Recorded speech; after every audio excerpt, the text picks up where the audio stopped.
President Goodluck Jonathan there, still waiting for the process to be completed.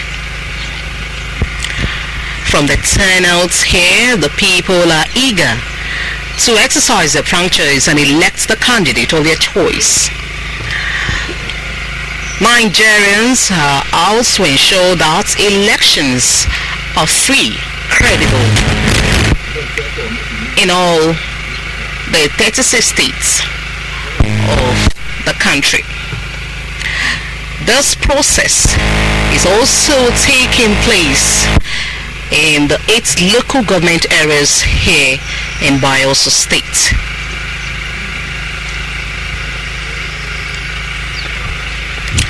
Accreditation process is still ongoing. You can see the people waiting patiently.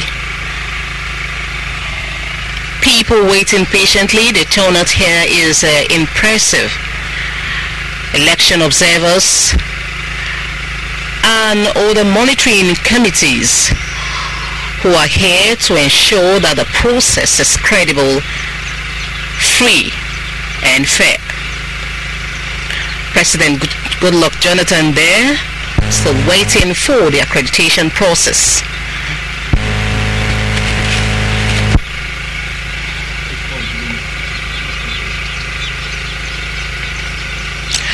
The President of the Federal Republic of Nigeria and the PDP presidential candidate is here to perform his civic responsibility. The process of accreditation is still ongoing.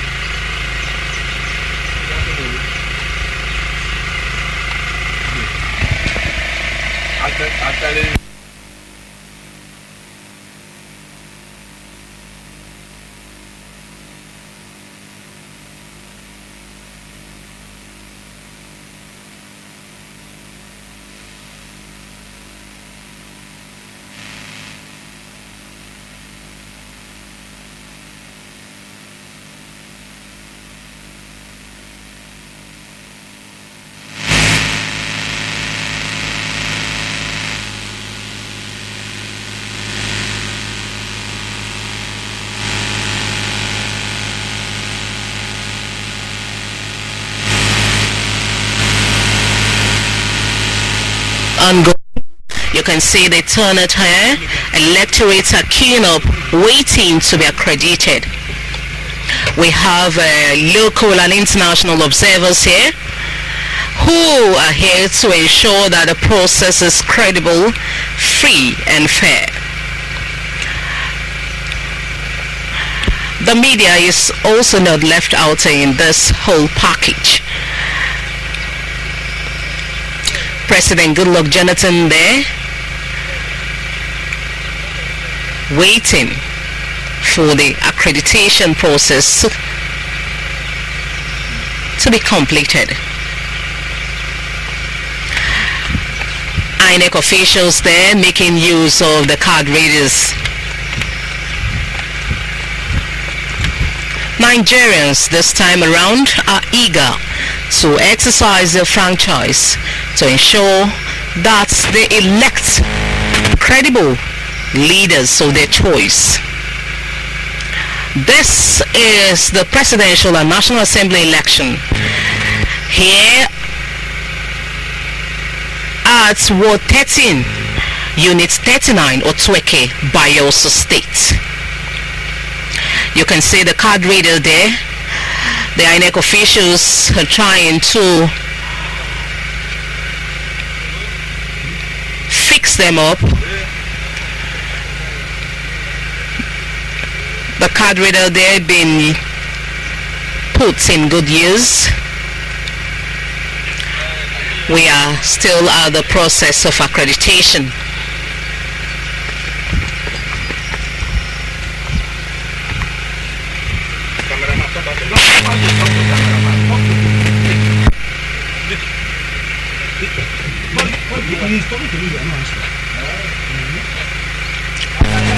The process is still ongoing. Eligible voters there are waiting patiently.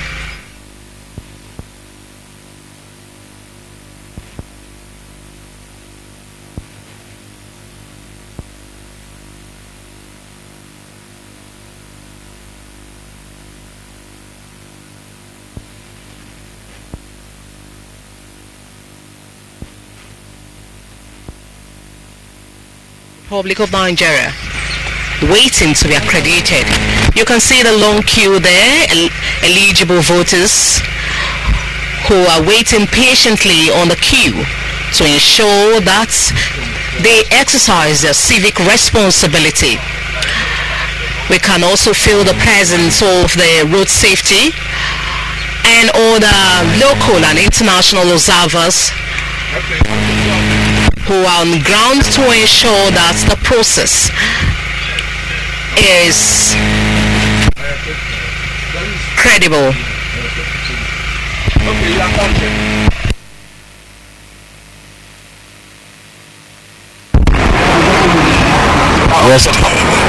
We're still here at Ward 13 in Otuoke, under Ogbia local government area of Bayelsa State.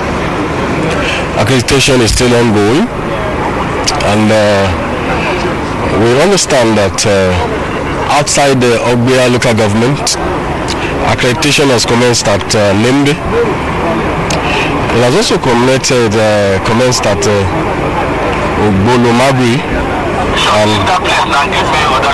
and Basambri. For now, these are the only areas we understand that accreditation has commenced, all in Bayelsa State. Limbe, Ogbolomabri and Basambri. And the exercise is supposed to last 5 hours. It's supposed to last 5 hours, and it's ongoing already. It's expected to end at 1 p.m. while voting proper will commence at 1:30. Of course, as said by INEC, until the last man standing on the queue is accredited, voting will not start. And we have quite a long queue here at Otuoke, Ward 13, where Mr. President and the First Lady are getting accredited in preparation for the election later in the afternoon. Like I told you earlier, we have quite heavy presence of police and other security operatives. Well, up to now, I cannot spot any military officer around. The houses have kept quite a distance from the center, but I can assure you that there is a heavy presence of policemen. We also have here members of the Civil Defense Corps stationed there. And we keep trying to at least get the accreditation process is still ongoing. You can see the people are queuing up patiently to exercise a civic responsibility. Accreditation is expected to end by 1 p.m. while voting kickstarts at about 1:30. Voting continues until the last man standing has voted. Security here is tight.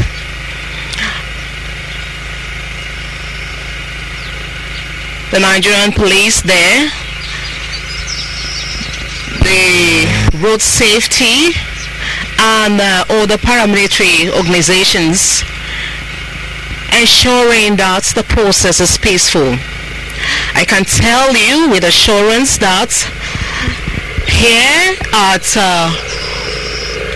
Ward 13, Unit 39 of Otuoke, Bayelsa State, the process is going on peacefully.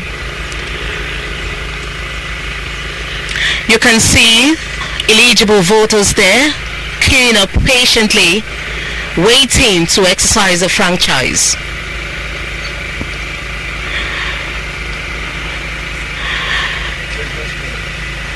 We also have here the President's mother being attended to by the INEC official.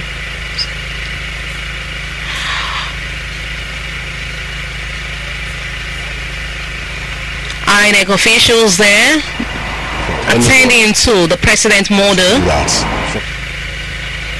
making use of the card reader to ensure a transparent process.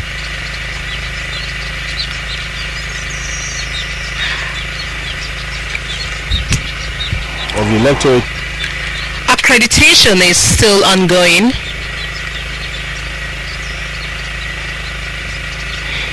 Accreditation will last till about 1 p.m.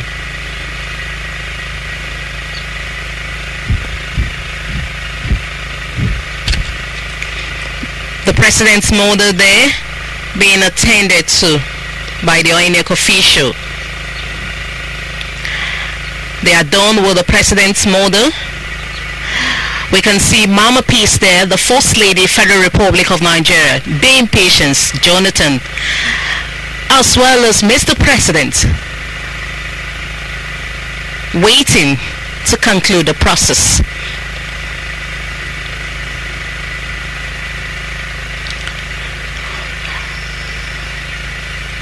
Others are also taking turn. The atmosphere here, it's wonderful. The environment is peaceful and the people are taking their time, waiting patiently on the queue to exercise their civic responsibility.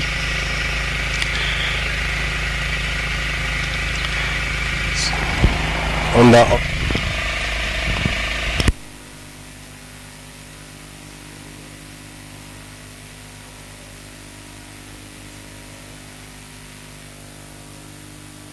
eight or thereabouts in Membe, in Bolomabri and Basambri.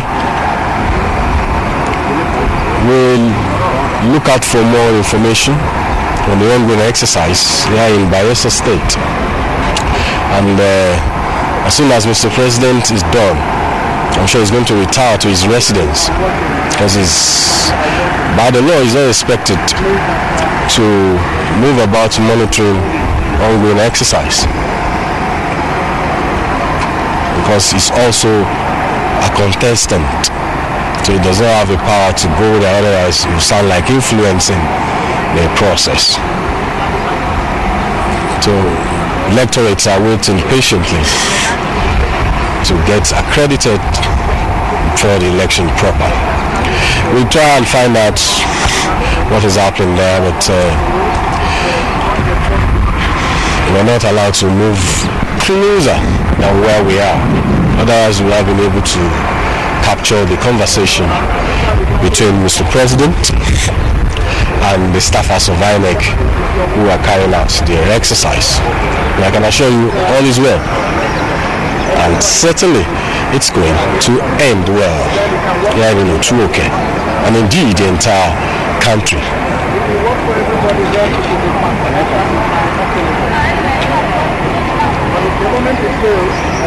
A lot of local and international monitoring groups are in the country. They are also here. They spread across the country. I can assure you that at least Amos Sawyer is leading the monitoring group for the African Union, and there are quite a number of others from Commonwealth. We also have from the European Union. We have the Republican Institute, we have the Democratic Institute, and a whole lot of other international observer group. The interest is quite keen, and it is understandable that Nigeria must get it right. It's a giant in Africa, and the country cannot afford to fail. The world leaders have repeatedly said it must be peaceful, and even advised, because that's the most they can do. Win or lose by any candidate, you must be magnanimous in victory, and you must accept defeat in good faith. And I'm sure once the leaders, at least twice, they have signed peace accord. They did one earlier in January, and another one was done recently in Abuja. And it's an indication that the country cannot afford to have the peace of the country disrupted, the election disrupted in any way. And since the two leaders, the two contending leaders, the major contenders in this presidential election have committed themselves to ensuring that there is a free, fair and credible election and peaceful at last, I think the followers should be able to emulate this and follow suit. I can say that the president is rounding up with the first lady that is being attended to at the moment. We try and speak to Mr. President because the media is on standby to take up Mr. President on the exercise. The accreditation process is being concluded right now. The president and his wife left the canopy and they are now, the president is that at least the whole country is going on for a general election to elect the next president and next set of senators and next set of House of Representatives. There may be issues, no doubt about that, because this is the first time we are using this technology of permanent voters cards and card readers. I just spoke with the INEC chairman and I wanted to know what is happening across the country. President Jonathan is just one voter. So even if we have problems with my own cards, as long as nationally the process is going on well, it's okay. Definitely they will sort out my own because I can't be a ghost voter. Everybody knows me. Are you worried you might not be verified? I'm not worried. Yes. No. Even if the election spills over till tomorrow, from this process now there will be a delay. There may be a delay, but I cannot speak for INEC. What my interest is that we conduct credible elections, peaceful elections. We are totally committed to that. And I believe that no matter the issues they will experience in some places. I've gotten the information that there are some states that some voters' cards are not there, like Jigawa State. They say seven federal constituencies. Elections may be delayed because there are, for the House of Rep, no voters' cards. I've also got some reports in Edo, I think Ethiopia, East and West or so, affecting the House of Rep, but not the general elections. For us here directly, my own polling unit, some of the cards are going through. My own and that of my wife, we have some problem, but they are sorting them out. My conviction is that the elections will go on smoothly. Nobody should run out of patience. No. If I can enjoy seeing me sweating, then I plead with all Nigerians to be patient.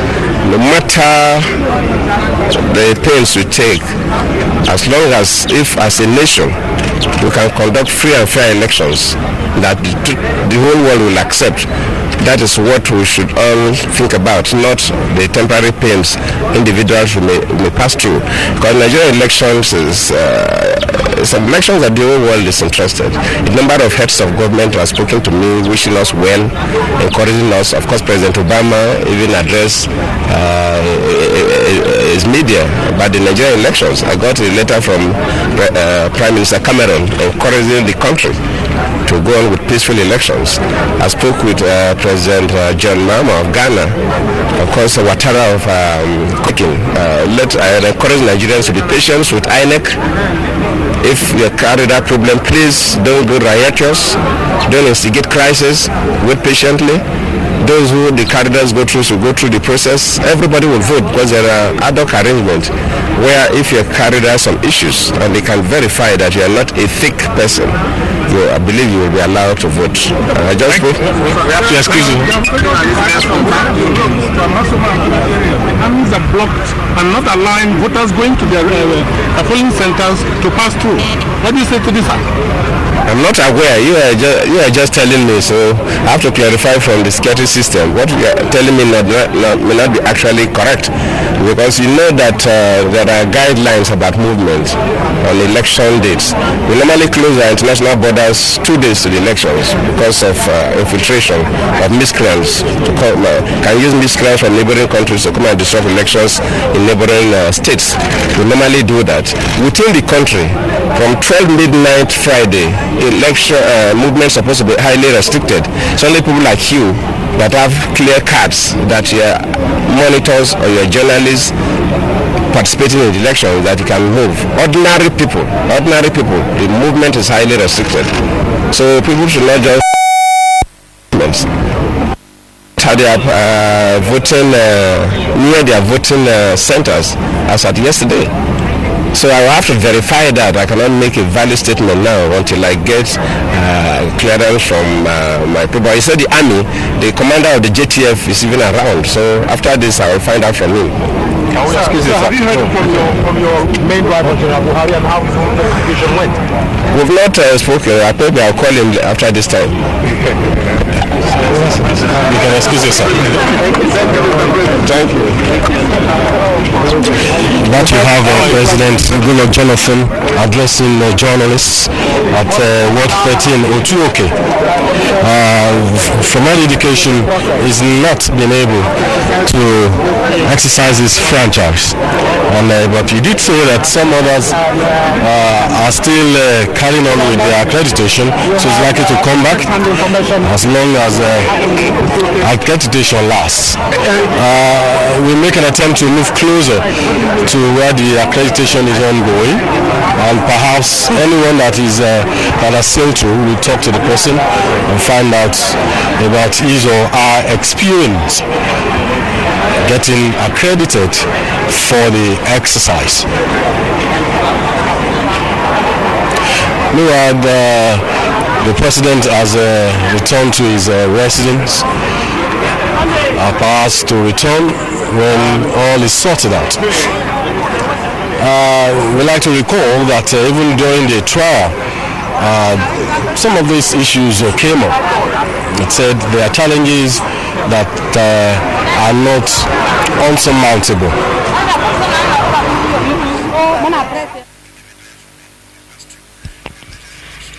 The president has just left the accreditation center, hoping to return back. He said he is committed to conducting a peaceful election. The president has just taken pains to go through the accreditation process, and he urges Nigerians across the nation to be patient with the process to ensure that the whole process is hitch-free. Accreditation is still ongoing, as you can see.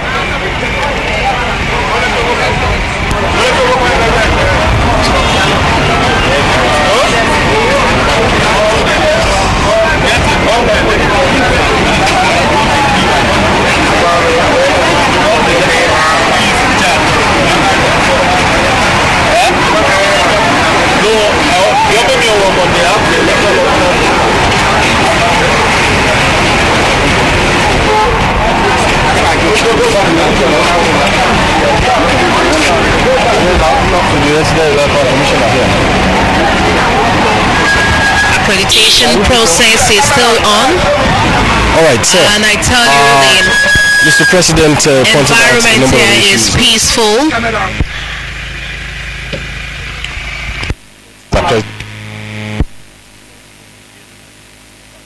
Telling Nigerians to be patient. It's not the time to start getting unruly unnecessarily. Now you, as the, let me quickly meet you. You are the resident electoral commissioner here. Yes. Bariton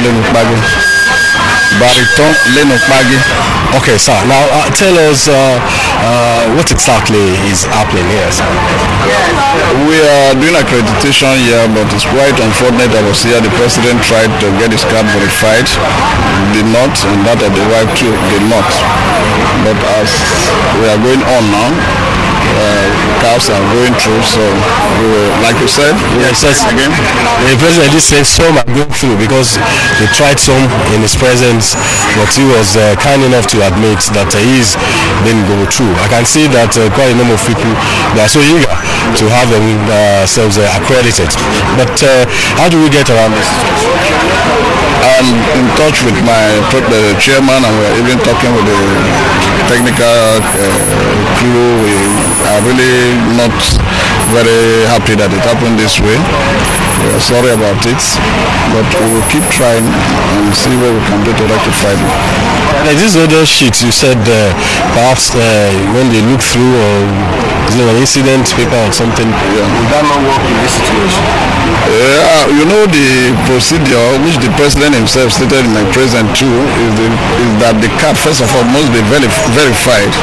It is when the fingerprint authentication failed that we were supposed to use the incident form. Yes. In this case, the card had not been verified at all. Yes. So, but what can you say about the turnout here and the conduct so far?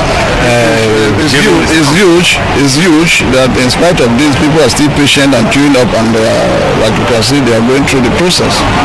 Yes. Thanks for your time, sir. We may get back to you as the... One other thing I would like to clear a little bit was that there was a little delay. Yeah, in fact, since yesterday, this started since yesterday because we had earlier planned to drop materials in some areas with helicopter because of the challenging terrain here. Unfortunately, the aircrafts were there, but the weather didn't allow them. So they went to Brass a couple of times and came back. They couldn't land. They went to Ekaremo a couple of times. They couldn't land. So this morning I had to move as early as 4 o'clock, and I've been able to send those materials, and coming down here to see this, I get a bit embarrassed, but we are on. That's quite unfortunate, but at least the spirit is high. It's a commitment as I know. I'm trying to see what is happening in other locations, but I'm really very sad that the president could not get accreditation this morning.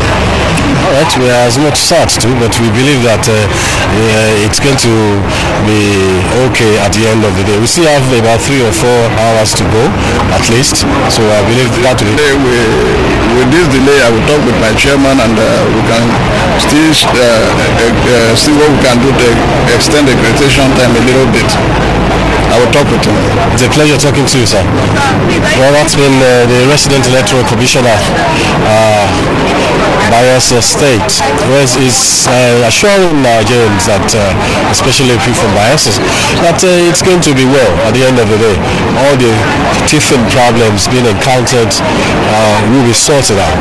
He did mention that he's not able to move some of these materials since yesterday due to bad weather. Well, that is understandable. But today we are here, and he's assuring that all will be there.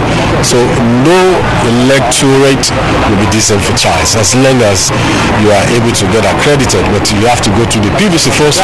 You must be able to get your fingerprints correctly, capture you, and be sure the card even you brought belongs to you. And that is not true. That's all I'm saying. But we'll still get back to you. We're still here at Utuoke Ward 13. Like I did mention, the president has retired to his residence and the first lady. And so when all is sorted out, he will return.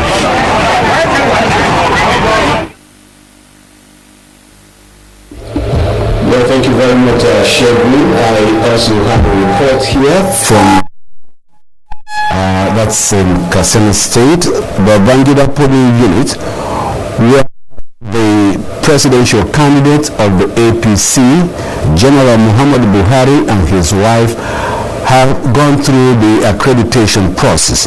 We want to take you down to Southern A, where the accreditation took place. Is the signal clear?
Yes, we're talking. The place is so loud. But you are covering us now. We are taking it. They didn't bring us. We are taking it now. The GSM is here. Everybody is here.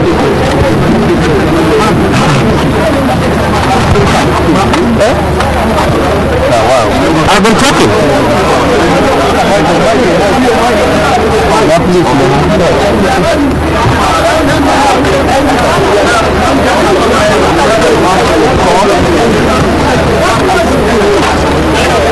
General Muhammad Buhari has been casting his vote since 1999 at this particular polling unit, and as usual, today he is at this polling unit in company's wife and other political associates.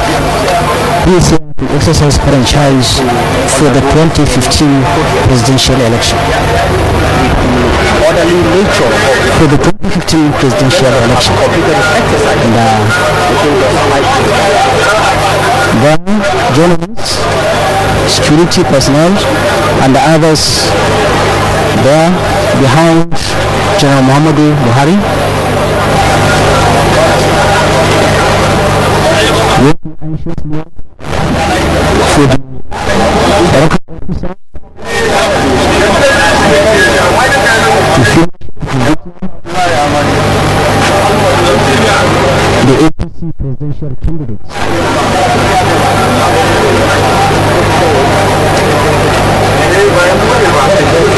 Something in the local government area is one that has a cosmopolitan voters that is coming from across the country. General Muhammad Buhari over there and his wife, they have undergone verification and they have Ismail Musa for an interview with the APC presidential candidate General Muhammad Buhari. Ismail Musa.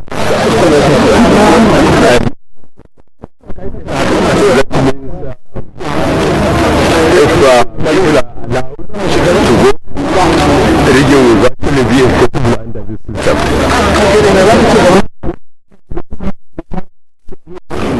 You came here 8:45 and you are leaving.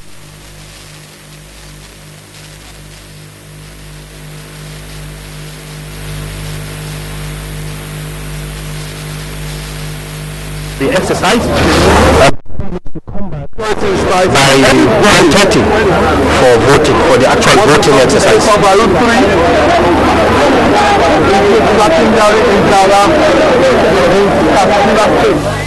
Thank you, Ismail Musa, for that bit. Now over to my colleague Garba Yusuf. Garba, over to you. Thank you, Shak. Viewers, General Buhari will on meantime go back to his residence till around 1 o'clock, 1:30, when the voting proper would start. He's waiting crowd that lined up to be screened. General Muhammad Buhari is along with his wife Haja Aisha Muhammad Buhari.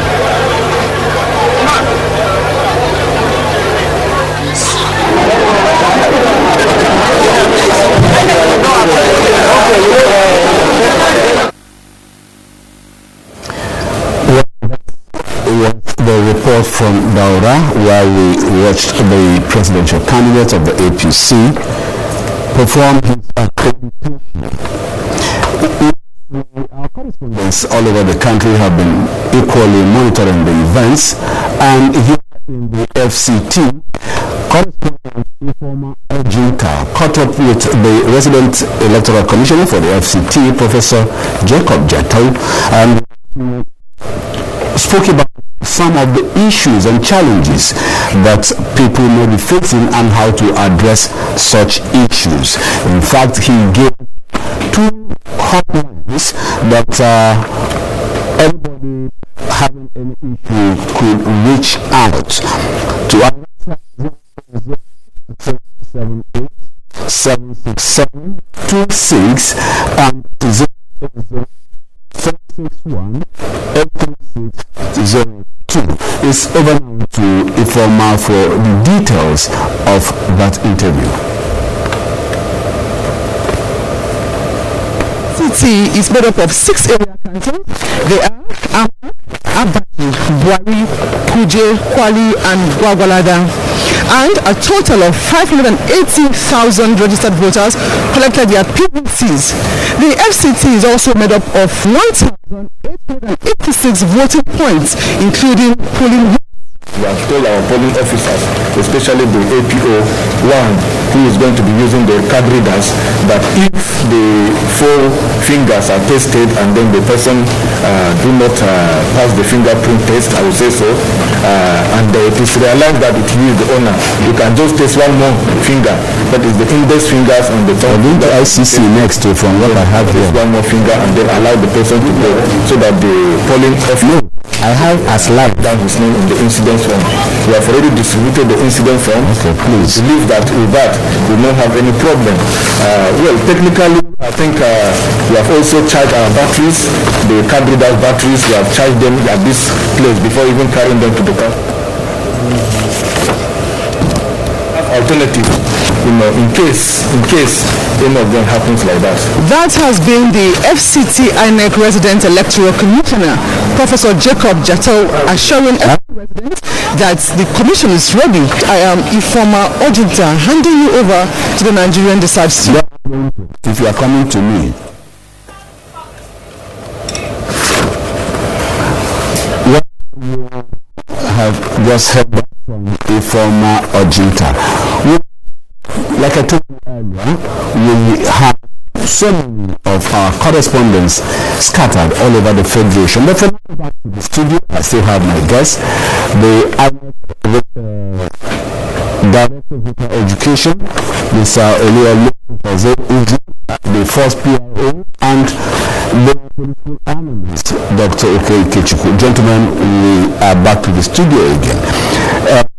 As we were going on, a lot of calls came, and my colleagues have just brought up some of them. But let me just ask you about this particular one from Osun State.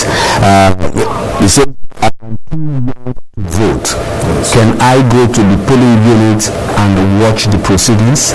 No, I think the Commissioner, please, Juku, mentioned that earlier when we commenced this program. You really, if you are not an accredited voter for that particular unit, or you don't have a permanent voter's card, it is not advisable. You don't go near the real business being in the polling unit.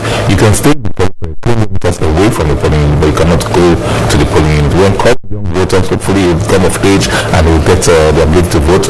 But when the NTA studios here is being live all across the country, I think you should watch it on television.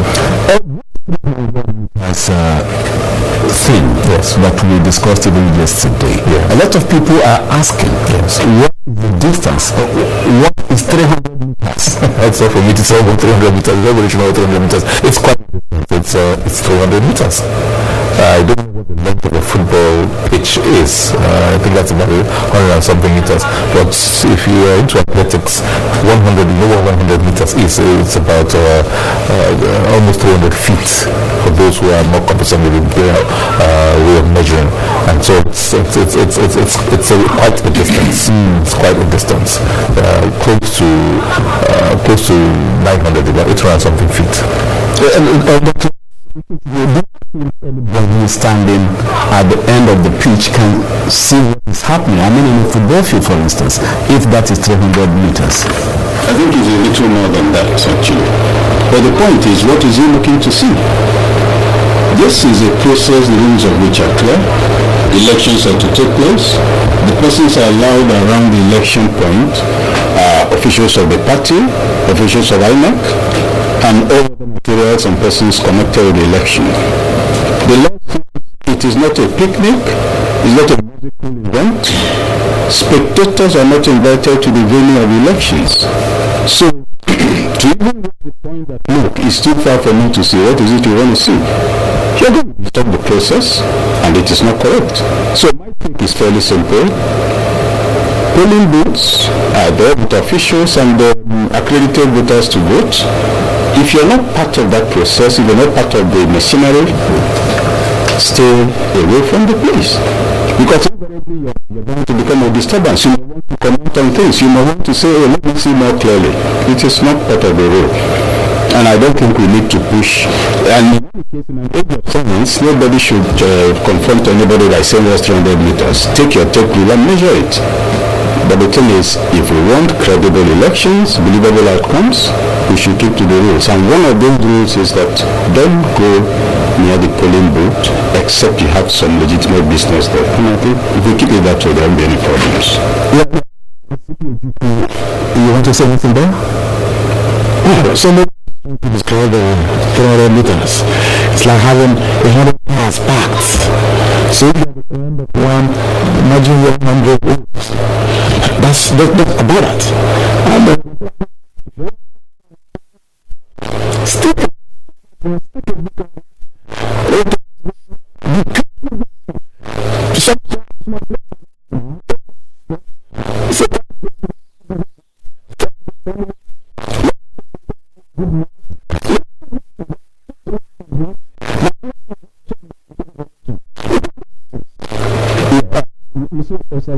Another one who called me and he said, there's no center around where I live.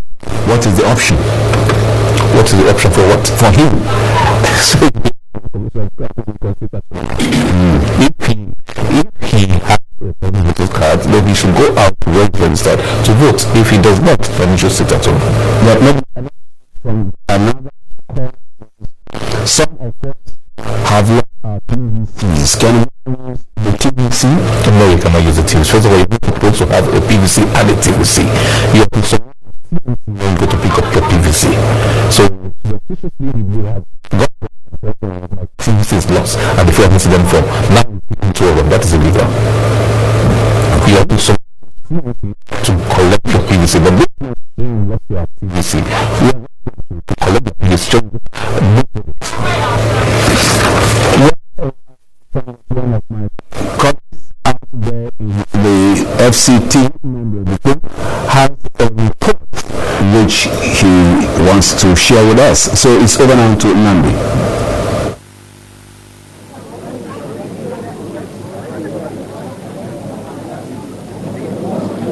We're having a very progressive exercise here at Meritama. Actually, the word is designated, the polling station rather, I beg your pardon, is designated 023 for Meritama Ministers Hill. It has a total of 4 polling units with an expected total of 2,545 intending voters.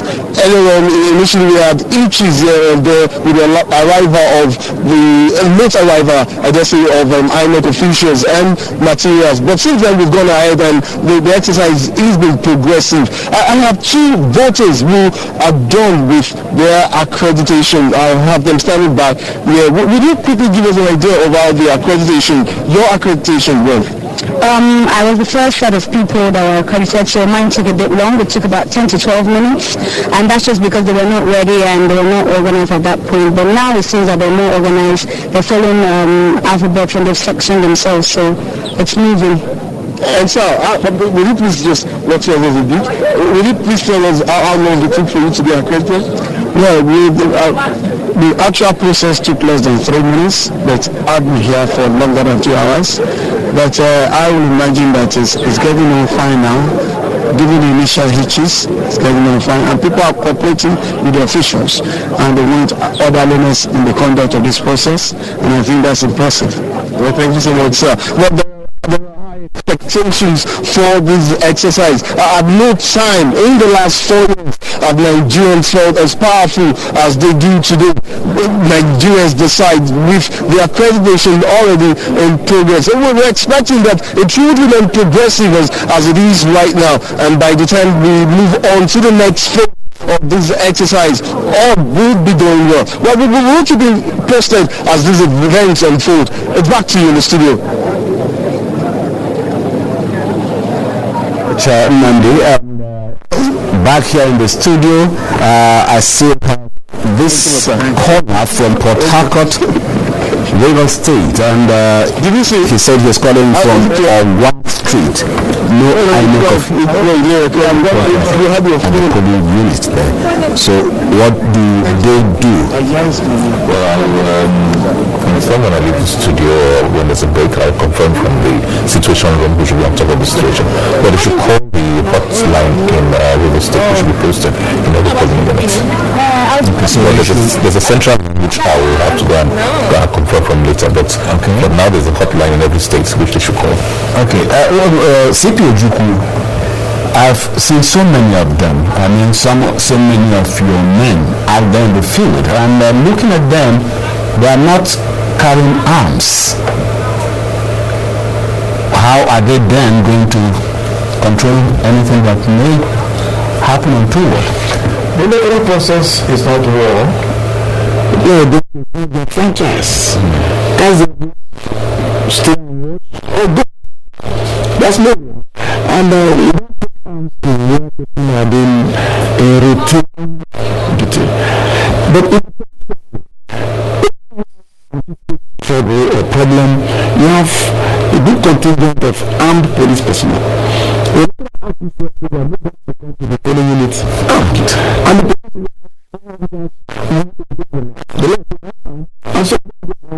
Well, thank you very much. At this point, I want to take us down to Lagos, where my colleague Anthony Awisu will be telling us what has been happening in Lagos and the environs. So over now to Antonia.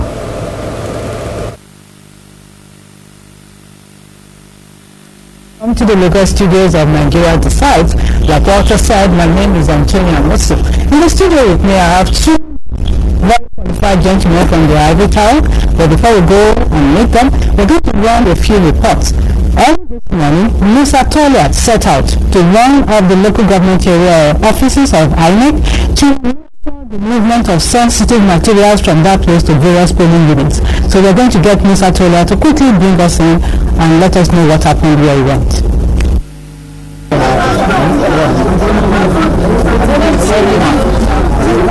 This is the Lagos Island local government, one of the 20 local governments where INEC offices are located.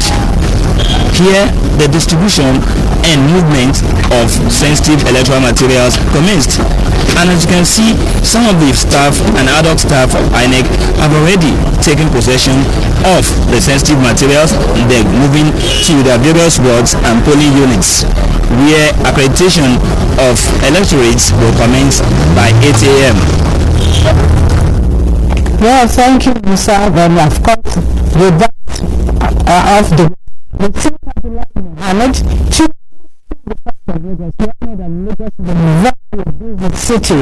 But on a day like this, we ask Abdullah to go and see what Lagos really looks like. So, Abdullah Mohammed, over to you. It is few minutes left to 8 o'clock. Right now I'm standing at a major intersection by the National Stadium in Surulere here in Lagos. And if you can see this way, the security checks are in place.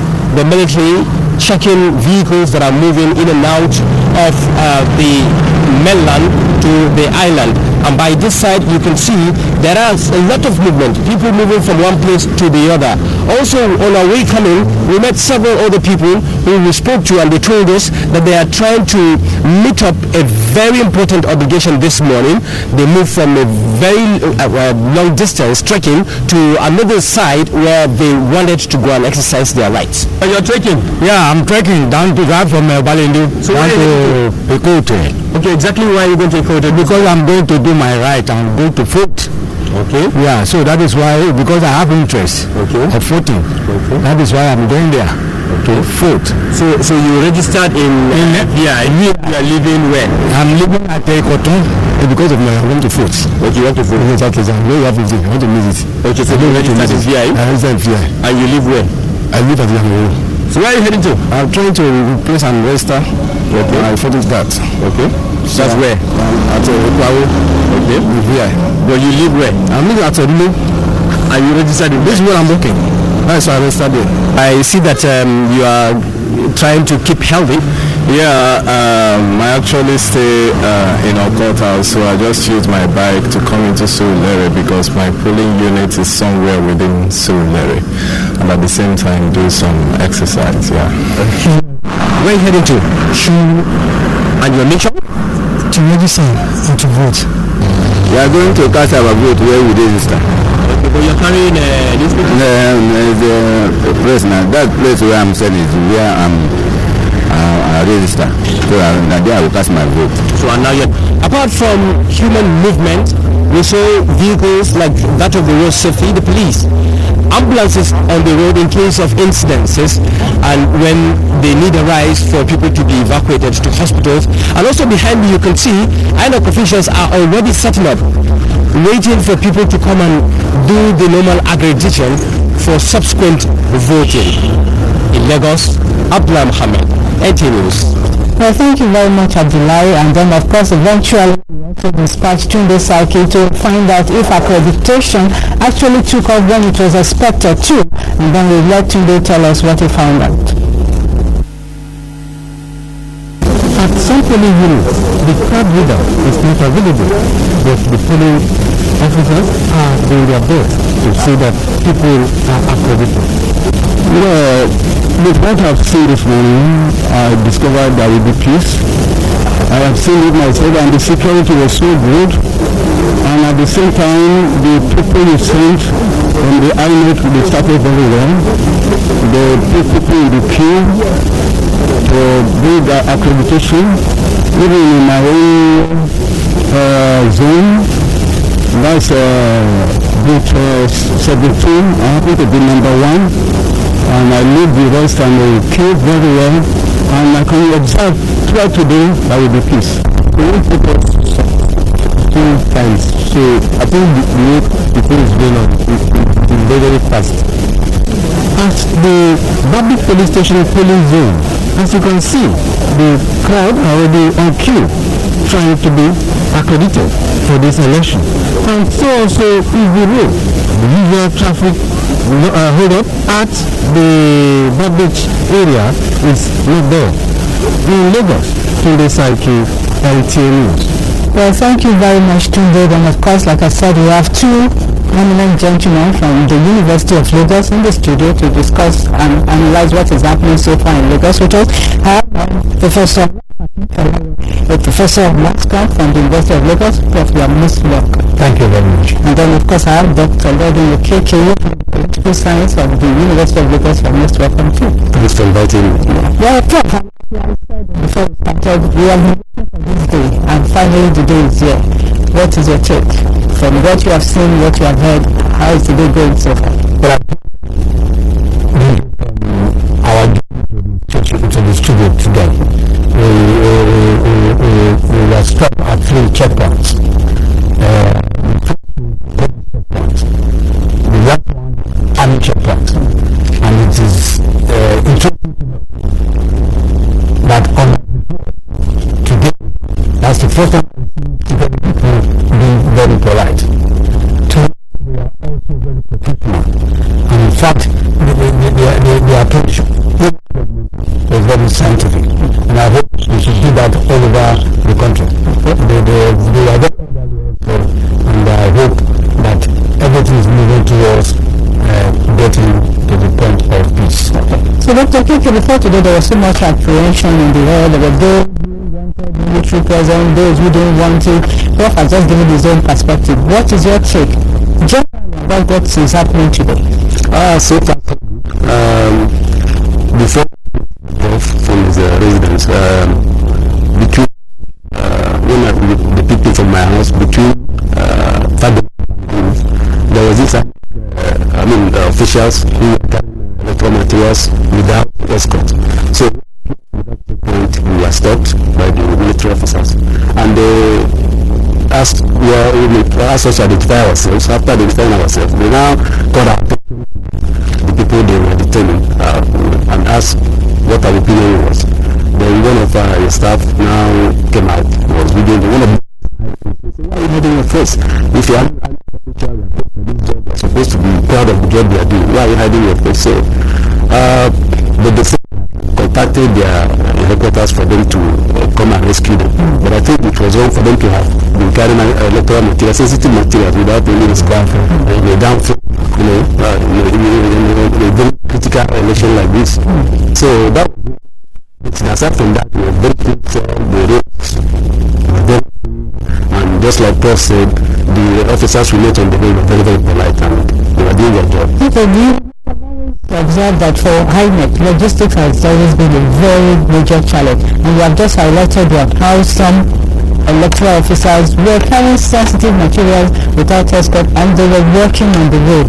That is an issue, and over the years, it's like INEC has not been able to perfect this issue of logistics. From the report we got from our correspondents out there, it's like accreditation started a little later than it ought to have started. That is it. So what do you think? How are we going to be? How can that now be supposed to finish by 1 o'clock? With that setback, how is it going to affect the whole process? I think it's a process of learning, and also there will be significant improvement in the performance of INEC if you compare with that of 2011. Also, it will be important for INEC to use this long route. INEC, after accreditation, to go back home or stay and come back by 1 o'clock. It appears it's too cumbersome. Why don't you let them go straight after accreditation to go and vote? And then I think that would be a proper shortcut to making sure the elections are free, fair, and peaceful. And I think also we are consistent from what in government are called an adulterated democracy. We are not moving towards what I presume after the decides to what we call unadulterated democracy, in which platform everybody will know what to do, and we do it scientifically without any problem. It is happening that the president has problem. He said that I was frustrated, and I'm happy that he was frustrated because all of you are also frustrated. So we can be frustrated about the meaning of democracy, and what we know the meaning of democracy. To appeal to to cut some of these long delays. Okay. Being accredited and voting immediately. But I have always said that in order to foster people voting severally, that's why they ensure that you get accredited, then everybody comes back to vote, so that at the end of the exercise, you have actually taken part in the exercise. Card reader that will not is a bit nice. So we should come back to this digital now. Once the card you are credited, you cannot come back again and reprocess yourself. So it's better for them because of the time waste. I watched the president. We probably spent about 7 or 8 minutes. I watched General Muhammad Buhari. He spent about 2 to 4 minutes. Well, we tried that for about 500 people in the how many hours we wasted. So the one may not be achievable. That's why they introduced it from the card reader. But from what the incidents we saw at Utoke and then in Dara, what do you have to say about the use of this card reader? And then, of course, in one of our reports, our reporter said the electors were there, the card reader had not even around. Well, just like you said in the first question you asked about logistics. I think in 2011 I was an electoral officer, a returning officer in Nigeria with the same problem. There are even the incident I mentioned. There are several in 2011, and INEC has not gotten that perfectly well because logistics, taking electoral material to the very important, and for them that should be part of the major things that we have to take into consideration before the elections start. The card reader not function. It happens even that have been factor fault, and by the time these things are supposed to be factored into in the process, just like the professor said when he was being interviewed, that it should not be a problem himself and the wife. Then there's just like taken care of. So to what extent, as we wind up, to what extent will the card reader not functioning very well affect the credibility of this election? Well, depends on the percentage of... I'm asking, to what percentage do you think error that will say, okay, this is okay? What percentage will you say, no, this is not acceptable? Well, if you can 70%, performance, well, the other ones can be taken care of manually. My own take is to say that in every scientific endeavor, you give plus or minus 5% margin of error. And that's what I was advocating, that after accreditation, we go on. Like this morning when we were coming, the some voters they've been accredited. They went back playing football. They are playing football and there's an sports day. So if they have voted, then they have to go. So the plus or minus 5% level margin of error to the idea. There is no way they can get 100% everywhere. Okay. Well, I guess we are still going to quickly take one report if we have the time. And now Lagos State, the police commissioner in Lagos State has kind of extended the usual time for restriction of time for movement in Lagos from the 5 o'clock, which is supposed to be nationwide, to 6 o'clock. The explanation is that in Lagos, the crowd might affect the completion of the exercise, so it might be necessary for us to extend it to about 6 o'clock. So let's take that report and then we'll come and hear reviews about that. Officer Ken Onusu confirmed that Inspector General of Police gave the directive that the restriction should be between 8 a.m. and 5 p.m. He however said that because of the popularity of Lagos State, the restriction time of movement in the state will be brought down to 6 p.m. That is what it is, and appeal to Lagos to understand with us. He added that the Lagos State Police Command and other security agencies are ready in all ramifications to ensure that the election is free, fair, credible. Of course, we know we are deploying about 6,402 personnel. Logistically, we are deploying about 500 patrol vehicles, we are deploying 100 buses, we are deploying 7 trucks, we are deploying 3 Black Maria vehicles, we are deploying about 5 gunboats and 10 speedboats, we are deploying about 2 helicopters for area surveillance and patrol, and a lot more. So we stand ready, we are prepared, we have what it takes to contain any irritation that might arise from any corner, though we are not investigating much of it. Also, let us use the opportunity to appeal to Lagosians, just like the CPD did, that they should all go out, vote candidates of their choice, believing that they have a police assisted by other security agencies who will give them the security that they need for themselves and even for their votes. All residents of Lagos to give peace a chance before, during, and after the presidential and national assembly election in Lagos. NTA News. Like I said, thank you so much. Like I said before we had that report, the Lagos State, the CP has deemed it necessary to extend the restriction of movement to about 6 p.m. as compared to the nationwide we're supposed to end at about 5 p.m. What do you make of this? Is Lagos that peculiar that we have to, in fact, shut down our people until 6 p.m. and some people are already even shut down for 1 p.m. and still go about our regular exercise without the country and the city being shut down? Can we get to that level as soon as possible? Well, achieve perfection, or at least something much better than that of 2011. Restriction is not enough for us. Discipline, even in football, we have what they call injury time. Even football, it's so,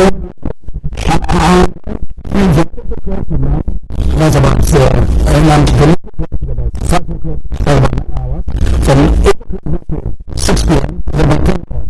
So we can take that 1 hour to bring through to bring out the riches of our people, to make sure that we stabilize democracy. I think it is very welcome. And that we are going to achieve the 5 o'clock. They will be extended to 5 o'clock. 6 o'clock, yes. 1 hour acceptable.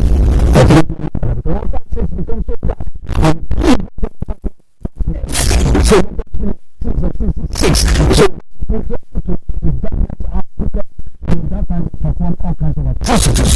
So Doctor, in spite of the apprehension, like I said earlier, things are going generally well. There's no report of any fracas or anything happening.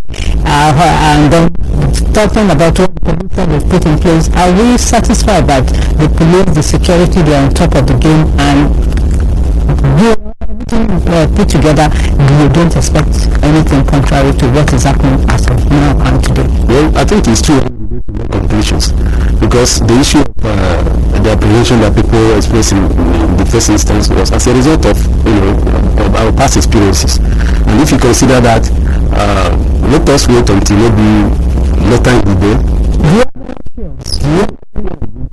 What I say on ground, when we are coming on the assurances from both the security and INEC, I think everything will go well, and I wish everything goes well. Okay. And about the issue of account, looking towards when Nigerians can vote and still go about their normal businesses without the country being locked up. Of course, we come to that one day, because ours is a developing democracy, and the issues are being gradually. If we don't have further experiences of military intervention in politics, the time will come when we don't really shut down our businesses. We can even electronically from your home and your offices, and then it counts, and there'll be no problem. But now, as it were, things are still not alright, because the institutions are still and gradually we'll get there. I think one day we'll get there. But we keep saying gradually we'll get there. We are not reinventing the wheel. These things are already in place in so many other democracies. So why is it difficult for us to quickly adopt it and then work with it? Because of some reactions from some politicians who fail to understand the need for us to move out of analog to digital. I want to I think we have moved out of TVC to PVC. And now we have moved out of TVC to PVC, we have to be EV, that's EVT. And if this was successful, then we can see to that the other part. But we need to encourage the politicians to understand that the period of reading, of humanism, of searching out ballot papers and is gone. And that's why some of them are apprehensive of using card reader. And we will get there. We don't have to look for 200 years to get there. We will get there. If the given to get there, it will be disappointment. It will be a nightmare for a country, the nation on earth. We should from our slumber and set agenda for other countries to do this. I think this in Ghana and other small countries, and even some countries that don't even up to government. And we should be able and get to the system. Whereby we sit in our place like that and continue with my job. I don't have to wait all day.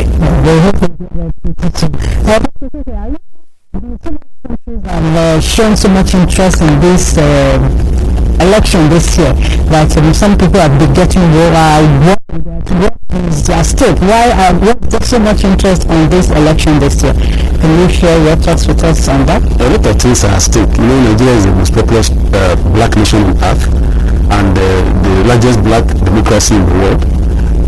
With all these natural resources, both manpower as well. So by the time you look at all these things, the position Nigeria occupies in Africa and the world as a peer. Every country in the world looks up to Nigeria as the leader of Africa. And the politicians we have, it has to be handled to get our assist right. And by the time you look at the democratic credentials being adopted by other smaller countries in Africa, and you look at that of Nigeria, it just is short of the expected that we look at for a country to qualify to sit among democratic nations. So that right. What if we cover countries around the world? I think that is why all the countries around the world will come to us. Just not because of the bigness of Nigeria, but they are talking about the peace in Nigeria is the peace for West Africa. The peace of Africa is a continental peace of Africa. The peace in Africa is the peace for the black nations all over the world. And also, the event that happened during the campaign, on all sides, the campaign strategy that was very some of the from the level of disinformation to the level of disinformation to the level of propaganda and then to what we call people are worried, and that's why international community are worried about this. But I hope when we decide finally, we are going to make sound decision. We didn't decide. We are going to make sound decision today, and we will have good connection or stronger, and the different community will respect us. And I'm happy they have shown agreement and that there will be peace. But the only person that can make peace is Almighty God, and the government has provided that peace on Nigeria today, and there will be peace, and there will be acceptable result, and everybody will go home and laugh and then go and I'm fighting myself. It is election do and die. It's election to do and laugh. Thank you so much for ending on such a very positive note. That's our contribution from Lagos. I'm sure we'll still be back sometime during the day, and then when we come back we'll bring you more reports. So back to you, Walter.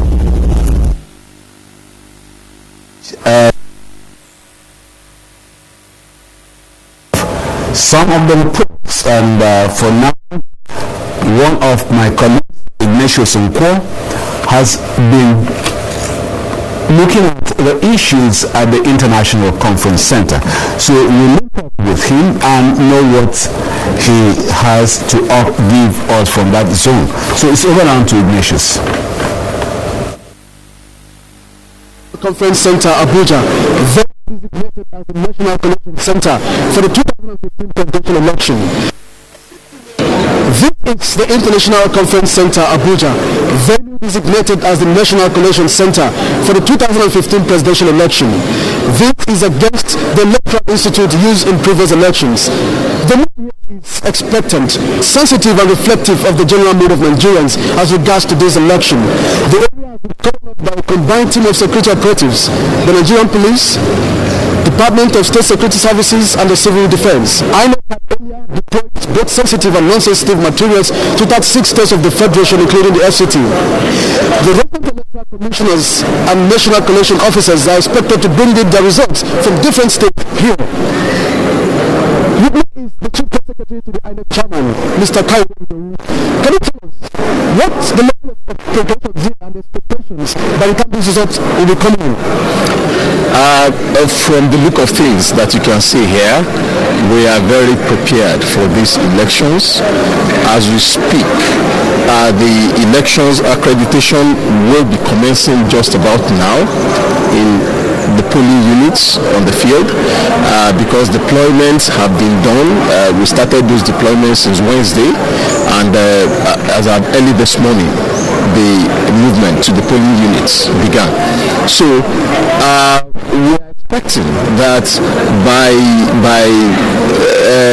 late afternoon, hopefully, in most of these polling units, voting will have ended, and then the tallying of the results will begin, because you know the results will be tallied all the way up from the polling units to the different levels of collation, ward, local government and the constituency, and then if it is the presidency, to come up to the states, and then from the states to the Abuja here. So and you know that since 2011 we've been able to announce results within 48 hours. The Commission is very optimistic that we should be able to pull it off in a much faster time this year, and so that's the expectation for us here. All right, sir. With the introduction of the high-tech device, do you expect acceleration in terms of the calculation of these results? Yeah, you see, because the retrieval processes of the Commission now work a lot better than they did in 2011. With me here is the Commissioner of Police, FCT. Sir, can you tell us what are the arrangements that you need for your men to make sure that this place is properly secured? Well, as you can see, we have a large deployment here. We've secured all access to this facility. All the places we think we should cover between here and the American Luxury, from the gates, the ECOWAS gate and all the other places have been properly secured, both inside and within the perimeter. Now, this is expected to play host to more than 1,000 journalists and international and local observers. And then, the decision of who becomes Nigeria's next president for the next 4 years is expected to be announced here. It's now back to the studio.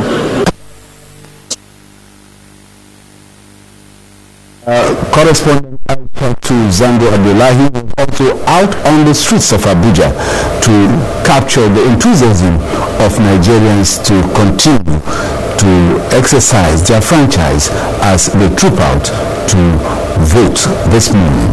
So it's over now to Aisha to Zango Abdullahi. This is the only polling unit in Area 11 Delki Abuja. Here we are at the polling unit. So far, even before the commencement of accreditation, voters have already come out, queuing up. In fact, they are even collecting numbers. I have a gentleman here with me. I'll find out what number he is and how enthusiastic he is about this election. Sir, can you please tell us what number exactly you are? Now, presently, I'm at 268 number. Okay. Yeah. So what informed your coming out so early to queue up for this election? Definitely, what made me come out so early today in this polling unit is to make sure I will be the people at the front that will collect all that would verify before starting the voting on the line. I decided to come out early because today is the D-Day and I'm a true citizen of Nigeria, a churchman who has always been praying for Nigeria to move forward. So that's why I'm out early. We take it up ourselves to organize this arrangement to avoid violence, because everybody will appreciate if this election could go peacefully in this neighborhood. And this election, unlike the other election, right, people have anticipated that interested and coming out will come out and there will be large turnout. So because of that, I anticipated this large turnout. I came very early. So I'm number 2. I came around 5:30 and number 12 on the line. My number is 299 and I have decided to come early for me to go back home early. Yes. My number is 262. I thought I was early, but here I am, 262. The arrangement, according to the resident of Area 11 Delki Abuja, is a local one to make the voting process easy for them. In Abuja, Aisha Zango Abdullahi, NTA News. Aisha, thank you very much for that update. Before we go to Enugu, we want to talk with some of my guests here in the studio, and Mr. Osaze Uzi, the INEC rep here in the studio, will bring us up to date on some of the things we have heard in those places, like those who came out early. Some say they took about 12 minutes, some say more than that. Do you have anything to say to that? Well, I have been in touch with the situation room, the control center, and the reports have, yes, been mixed. Well, in some places it took literally seconds. In other places, accreditation took quite a number of minutes, 10-15 minutes even in some places. But very like that, at the initial stages, it took longer than it's now taken. I think for people to get the hang of things, for the machine to warm up and things like that, I really can't explain the technical details of that. Machine warming up. I can't explain the technical details of that, but for people to get a hang of the procedures and possibly the machine accepting the process and things like that, I'm not a technical man, so I cannot really say exactly what, but maybe during the break I will ascertain. But the main thing is that generally things have picked up and things are moving much, much faster than they were in the areas of the morning. Yeah, Dr. Ikechukwu, we watched the president trying to get accredited, and it took him more than 20 minutes. That's what if for the president, I don't know, some of us, is there anything you want to tell Nigerians about patience and things? Yeah, the first thing is that first we saw that the president couldn't be accredited, his wife also could not be accredited.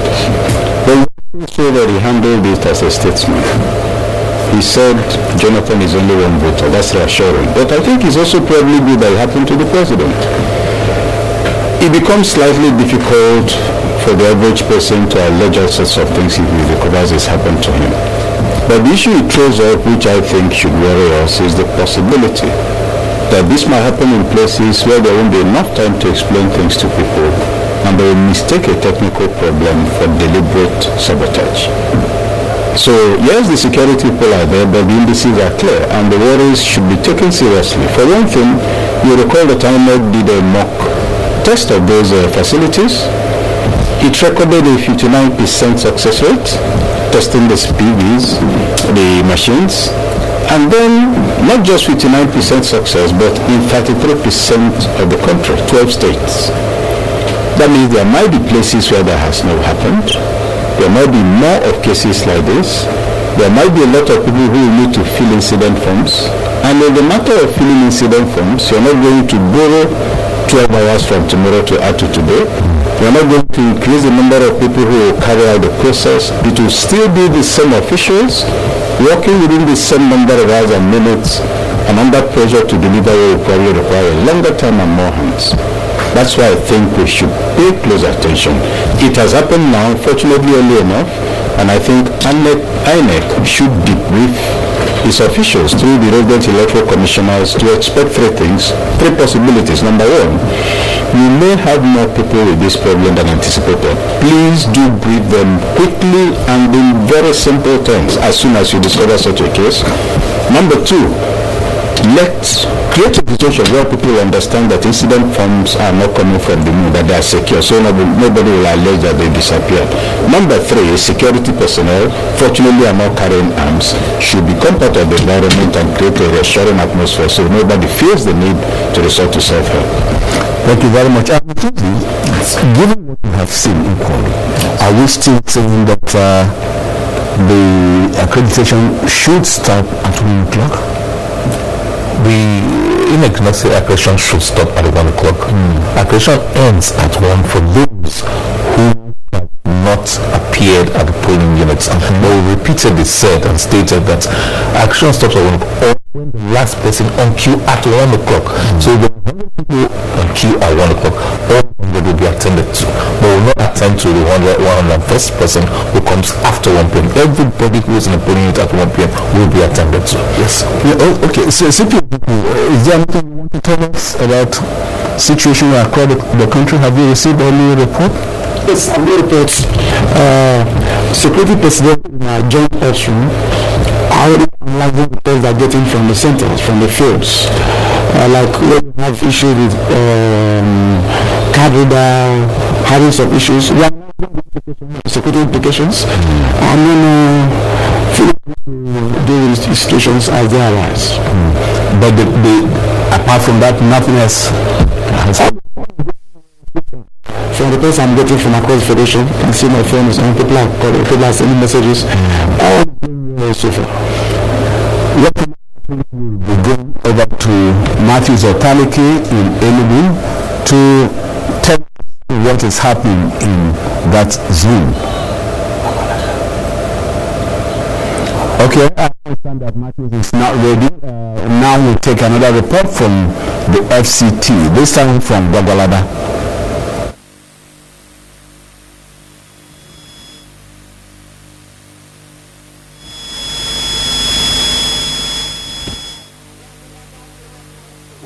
The nation's capital, and I'll be telling you about the story of two Angras. To the left I have Angran Fulani, and to the right I have Angran Geshi. In Angran Fulani, these are the voters who total a number of 1,392, and in Angran Geshi we have 1,932 registered voters who have come out here this morning to take part in the presidential and parliamentary elections. So far, it's been a very, very peaceful process, except for one or two cases where we've had some shoving and pushing, and that's understandable because of the size of the number of voters that we have here. This is combining two polling units, and each one of them has 3 card readers allotted to them to enable the INEC officials carry out the activities that are going on here. It's still time for the accreditation. Remember, it takes place from between the hours of 8 down to say around 12 and 1 p.m. later in the afternoon. Now let me tell you a little bit about the process itself. You can see those that are lined up here on the queue. They are waiting their turn to come over to this set of officers here. We have 2 of them. One of them will check for your name on the voters register, and then the second man is the man assigned to make use of the card reader. Somebody here just now, okay, you've checked his name. The next thing for him to do is go over there. Now, he's been asked to wait a little bit. Okay, well, let me tell you a little bit about those who have come to check their names on this card. After checking your name, you come to the card reader, you put in your fingerprints, you put in your left thumb. I don't know if I'm allowed to do that, but just to show you, you put in your left thumb and then one of your index fingers. If it tells you that it has been verified, you get a blue ink from the marker here, a blue ink from the marker on your thumb, and then you're asked to go home. Now, if you're not if your name is not there, if you've not been verified, you go over just behind them to this other officer who is seated right here. Sir, we checked your name there and you did the verification. You've been asked to come here for what, sir? To write my name. Okay, to write your name. The machine did not see your thumbprint. You saw it. You saw it. So what's the problem? No problem. No problem, sir. Okay, so we have an incidence form here that you've been asked to come over, and with the incidence form, they record the number of voters whose verification particulars were not properly done, whether your thumbprint could not be seen by the machine or any other issue. But then, so far so good. It's been a smooth process. We've had some observers who also came around, and some of them are still around. I have spoken to some of them. They did express satisfaction with the process, but then it must be said about this center that there's a huge number of voters, registered voters, 2 polling units. I told you earlier on that one has 1,392 voters, while the second one has 1,932 voters. So they have to go through the process of checking for their names, verification as a part of the voting process to come later in the afternoon when voting proper will begin. Security is also another issue that I should quickly talk about here. The security officials, we've seen policemen, we've seen men of the Nigeria Security and Civil Defense Corps, as well as an officer from the Nigerian prison, somebody else from the immigration. They are all here trying to ensure that things go on smoothly. There are journalists also here covering the events, trying to make stories out of what is happening here. But that's the situation right now as we are reaching you from Gwagwalada Area Council at the town hall, where we're telling you the story of 2 Angwas, Angwa Fulani and Angwa Geshi. It's back to you in the story. We'll be in the studio. We'll be keeping you updated as things unfold. Back here in the studio, we are still looking at the issues from the reports already heard from the field there. Primary and secondary school. I'm in Eweka Primary School, Ward 3 in a local government area. In this center, there are a lot of potential voters waiting to be accredited. And the reason is that materials that are brought here for the accreditation exercise are insufficient.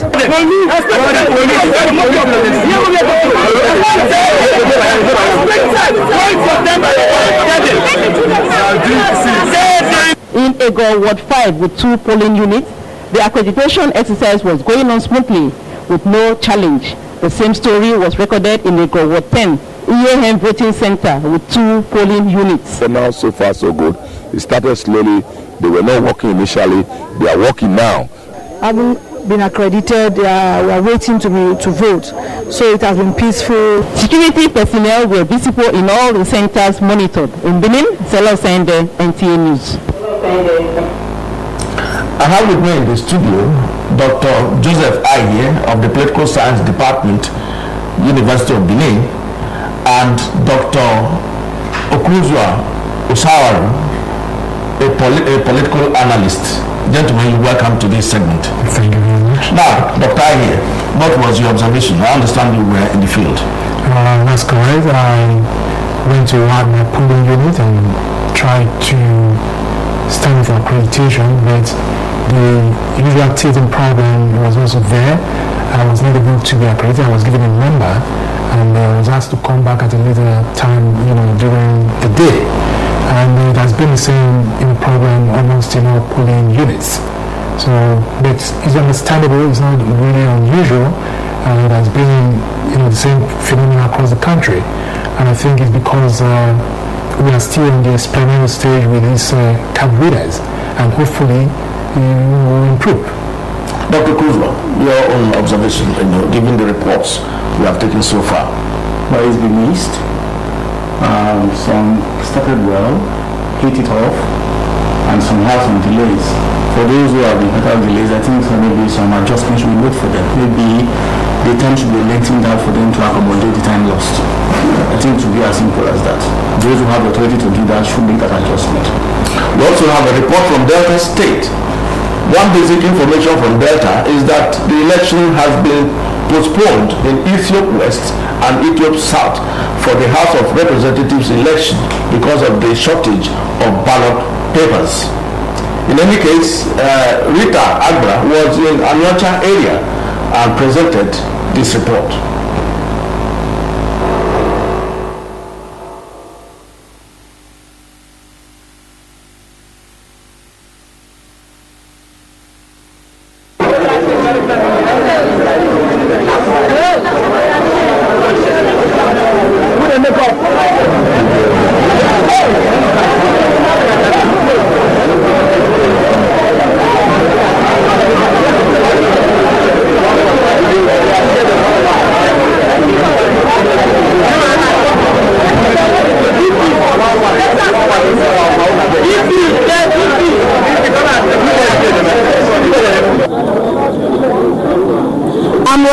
In Ward 3 in Aniche Primary School, in Aniche South Local Government area, where ad hoc staff of INEC are seen sorting out the electoral materials.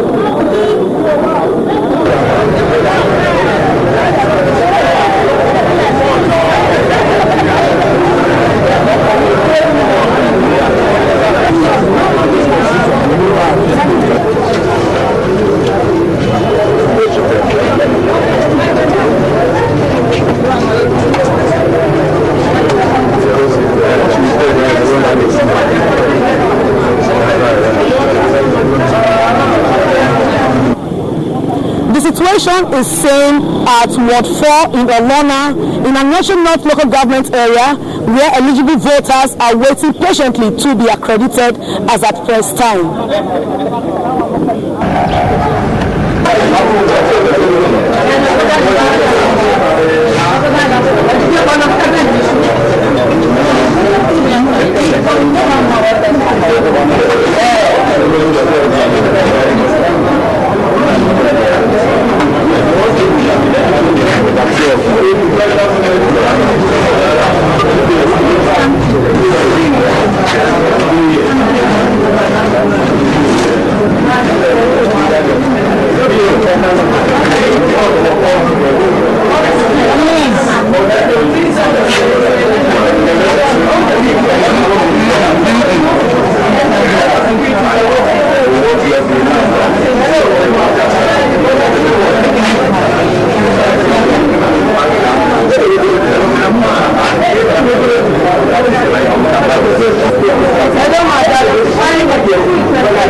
that is the report from Asaba, indicating that there has been a peaceful outing of the exercise. Well, that is all the time we allow us to take here. Willie, I'm back to you.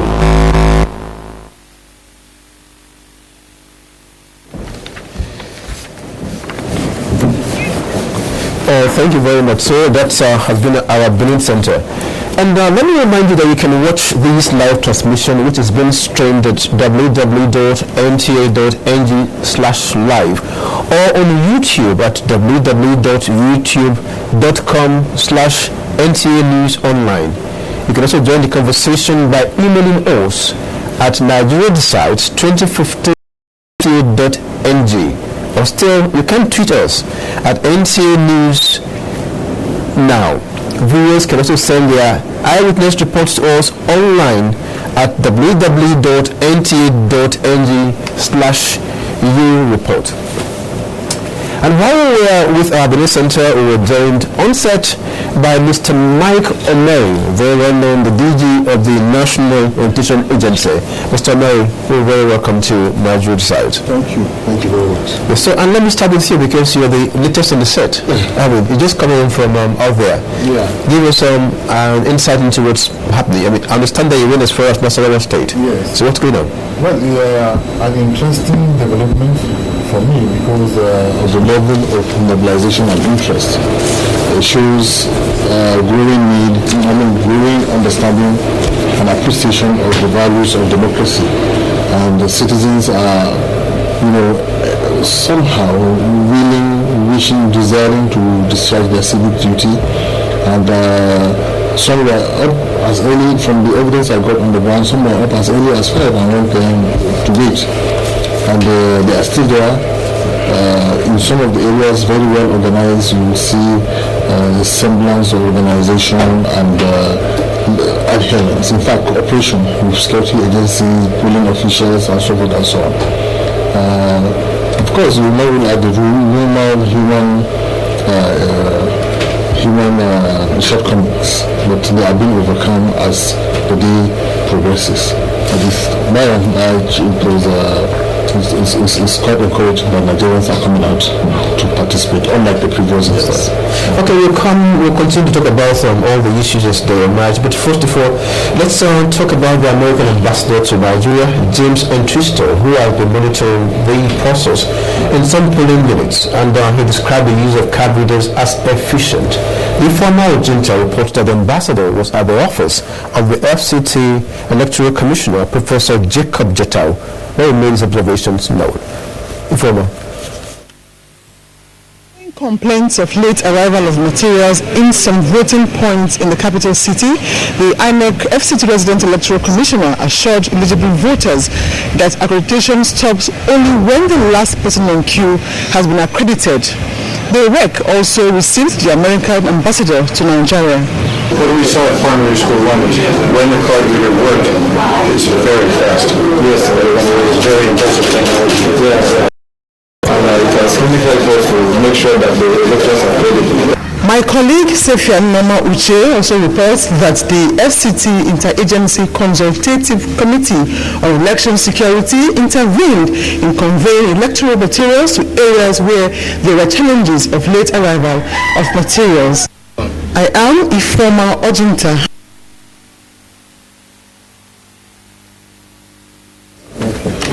Well, let me once again remind you that you can watch this live transmission, which has been streamed at www.nta.ng/live or on YouTube at www.youtube.com/NTA News Online. You can also join the conversation by emailing us at nigeriadecides2015@nta.ng, or you can still tweet us at NTA News Now. Viewers can also send their eyewitness reports to us online at www.nta.ng/ureport. And still another report indicates that the State Security Service says there is no alarming report of security breach from any part of the country at the time of this accreditation. Marilyn August said this shortly after the DG of the service was accredited. Joseph Orok reports. At Women Nkrumah Crescent in Asokoro, eligible voters who turn out had to wait for the INEC officials to set up their equipment before accreditation could commence. The Director General, Department of State Services, Epenita, and his wife were among the eligible voters accredited when the exercise eventually commenced about 2 hours behind schedule. Well, from what you're seeing here around, we have not received any untoward report as of now. Nigerians have done very well. They've come out because, of course, when they saw security on the streets and everywhere, they were convinced that the elections are going to be free and fair. And of course, in terms of security, the security was guaranteed, and I'm sure there's enough security everywhere, so there's no need for anybody to be afraid. Joseph Arok, NTA News. Gombe, a report has reached us that gunmen opened fire at a police station in Biri village of Mafaba local council area, leaving 2 persons dead and others injured. Adamu Abubakar says the gunmen were said to have sneaked into the state allegedly from neighboring Yobe state. Efforts to speak to the police have not been fruitful. However, the election process is going on smoothly in parts of Gombe state. And now turning to our studio discussions now, I would like to take up Mr. Almeri, the DG of National Agency, on the whole issue of voter education. It has been discussed extensively at our centers and right here in the studio. It has been a challenge, and that is squarely within the purview of the NOA. Yes, I agree there were some initial issues, but before we went to the field to embark on voter education, we undertook a general survey of the attitude of citizens to understanding the basic procedures of voting and so forth and so on. So what we did towards the end, we developed some materials which were distributed in various languages to the communities. We also developed radio jingles in various languages that have been distributed around the country. They have been aired on the FICL. But most importantly, we deploy our theatre for development and community dialogue platforms to engage the communities in the 774 local government areas. In a few of the local government areas where I just came from now, part of part of the expression of there are recommendations for the agency for engaging the people in designing the message and also involving them in acting it out, in telling the story of the process of voting. And essentially, I would say part of the work we did is responsible for the interest shown, especially at the level of collection of the PVCs, and even now that everywhere you go, you see mass gathering of people waiting and willing to participate in the process. Yes, but nonetheless, it has to do with the adequacy of voter education, because, like I said before you came in here, everybody had talked about it, and the consensus was that it was not adequate. Of course, you made some effort, but nonetheless, I think you were involved with regards to some of the international efforts to do this. Yes, I mentioned that foreign donors, I don't know how they are called, maybe don't know them better, like the NDI, IRI, IFEST and so on. They have done a lot, particularly in producing some manuals and documents and carrying out training programs for various personnel and stakeholders. And then I think there's the issue of the language in which this voter education is usually conducted, that it is a bit elitist and that it hardly gets to the grassroots. We also mentioned the issue of timing, that election is a process, is not an activity, but in most cases you find out that some of these things are done close to election rather than far from elections. And I think these are some of the issues that were raised. Yes, okay, Mr. Yeah, I agree with you. We cannot have, I agree absolutely that we didn't start voter education a year or two ahead of the elections. And even now that we did, we had some logistical challenges that did not allow us to start even much earlier, 6 months before or 3 months before. But what we did was to ensure that we broke down the messaging in various languages. I wish I had time cost to show it even on TV, on NTA and some other stations, what we did. And in addition to that, we, like I said, you see, sometimes there is this general voter behavior. When you need everybody gathered to understand what is happening, we are busy doing other things. Until the incident is just around the corner, when you see everybody's interest will be diverted to the activity. But even at that, we decided to design a work-based orientation program. In most of the, when we noticed that in compliance with all these environmental laws, we needed to reach so many other people. We sent some of our posters to the marketplaces, to offices, government offices, private offices, and we engage also commuters and transporters, because more people go into buses, keke napep, and so forth and so on when we give them some materials. We have also seen other political parties and groups and partners, their own partners, you know, engage in this voter education, commendably so. And so this cocktail of collaboration and cooperation, for me, has done some work for us. It is not, we are not there yet, because there are so many ideas in here that we have not taken out there to assist in making sure people understand these processes. But we have just started. We have experimented with some. We are keen in, we have taken note of the challenges we have encountered, and with a view to making it right. However, as far as mobilization is concerned, I think NWA has done well, and some of their partners have also supported us in doing the right things, and that is why today I insist we see quite a number of people showing interest and participating in this election. Okay, Dr. Jabin, looking ahead, I mean, is this one of the issues that we're going to take away as lessons from this 2015 elections? Absolutely. First of all, you have to congratulate Michael Mary, because he was very busy briefing us about what our troops are doing on the insurgency, and he got all this job imposed on him by defense headquarters, so he really did his best. But I think the core lesson we have is that voter education cannot be done by one organization. First of all, INEC has a role. They are the ones with the information on the elections. They develop the material, and then they work with stakeholders. NWA is one stakeholder that is very important, because they are distributed all over the country.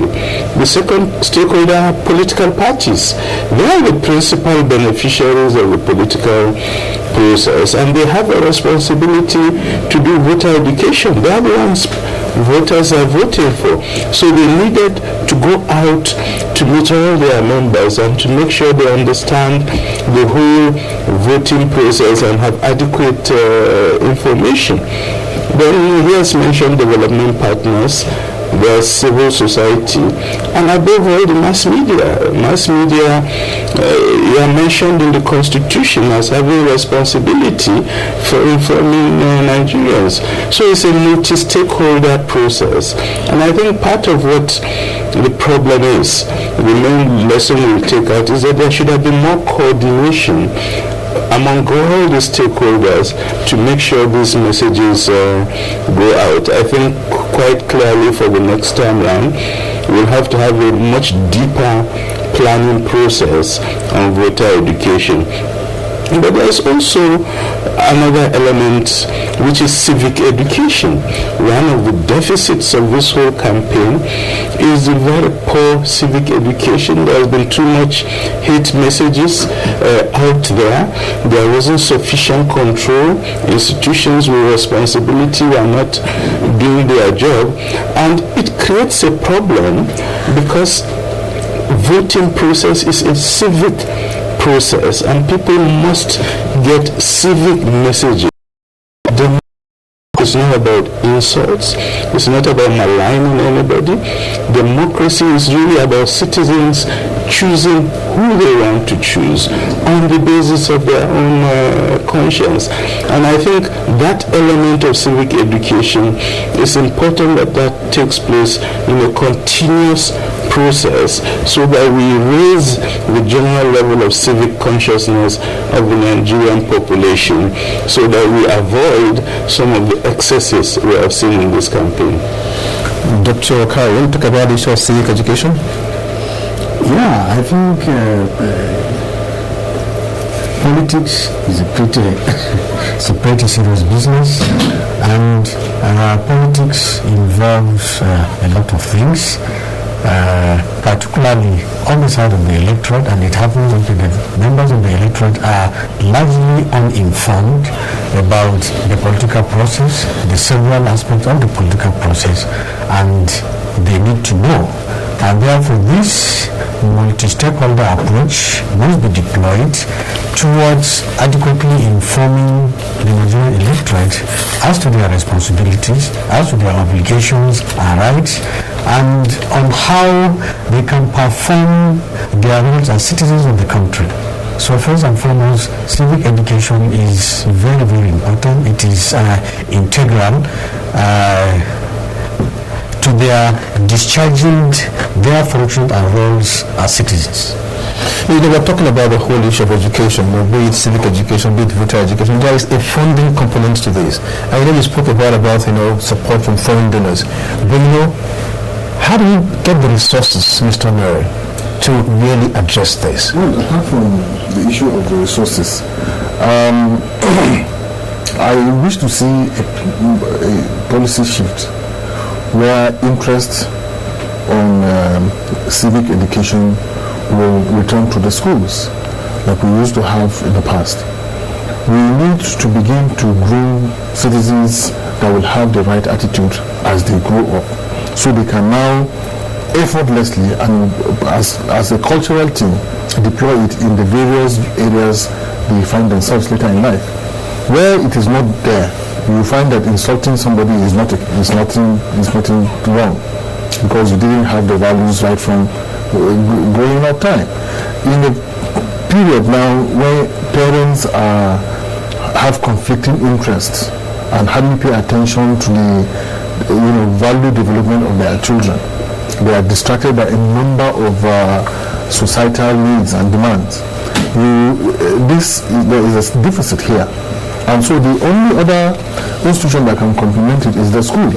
And I want to see a situation where we introduce civic education in primary schools. We reintroduce it in primary schools and secondary schools, and as we grow, let us of offering certificate courses and possibly even introducing patriotism education as a general studies program in the university.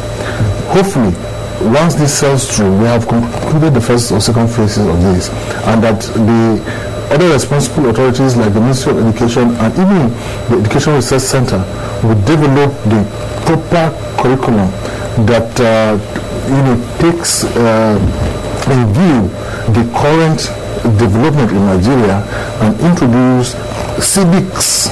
Is critical. Today we don't even know the story of Nigeria, sadly. Many of our young people don't know the story of Nigeria. They cannot, if you ask them about Awolowo, let's forget even General Gowon, let's forget Ahmadu Bello, Herbert Macaulay and the rest. All of them of latter leaders, even from Shagari, they don't know. Simply because it's not there. Remember those days we could name African heads of states, and we could name their countries and capitals, we could name our state governors, and all of those is no longer there. Okay, we'll continue with the story of elections now. I think it's about 2:30 now, and going by the process, we should be talking about voting commencing. We'll keep an eye on that, and as soon as our correspondents start filing reports about voting, we'll get to that. But in the studio, Dr. Jibrin, The Guardian, in doing an editorial on the elections, described it as elections Nigerians must win. Elections Nigerians must win. Can you speak to that issue? I think it's a very, very correct statement. We, as a nation, we had a first republic that lasted for 5 years, a second republic that lasted for 4 years, a third republic that didn't take off at all, and now we have a Fourth Republic that has lasted for 16 years. This is already a significant achievement. Having lasted this long, I think the key issue is that in these 16 years, there have been some problems with some of our elections, and the electoral body has taken measures to correct them so that Nigerians will be fully happy with their electoral process. It is on that basis that I think this becomes a critical decider for our future. The success of these elections will build confidence in the democratic process. It will build confidence in Nigeria as a nation and as a project for all of us who are citizens of this country. On the other hand, should these elections not go well, then it could pose a serious challenge to our national cohesion. That's why, for us, as citizens of this country, we feel this is a very decisive election, and it's an election in which we think all of us as citizens should do all that we can to make sure it succeeds. At the level of civil society, our key message is that if citizens behave themselves properly, are patient, they stay after they cast their vote to make sure their votes are well accounted correctly, they are injecting confidence into that process, and that confidence that has been injected will carry the nation forward.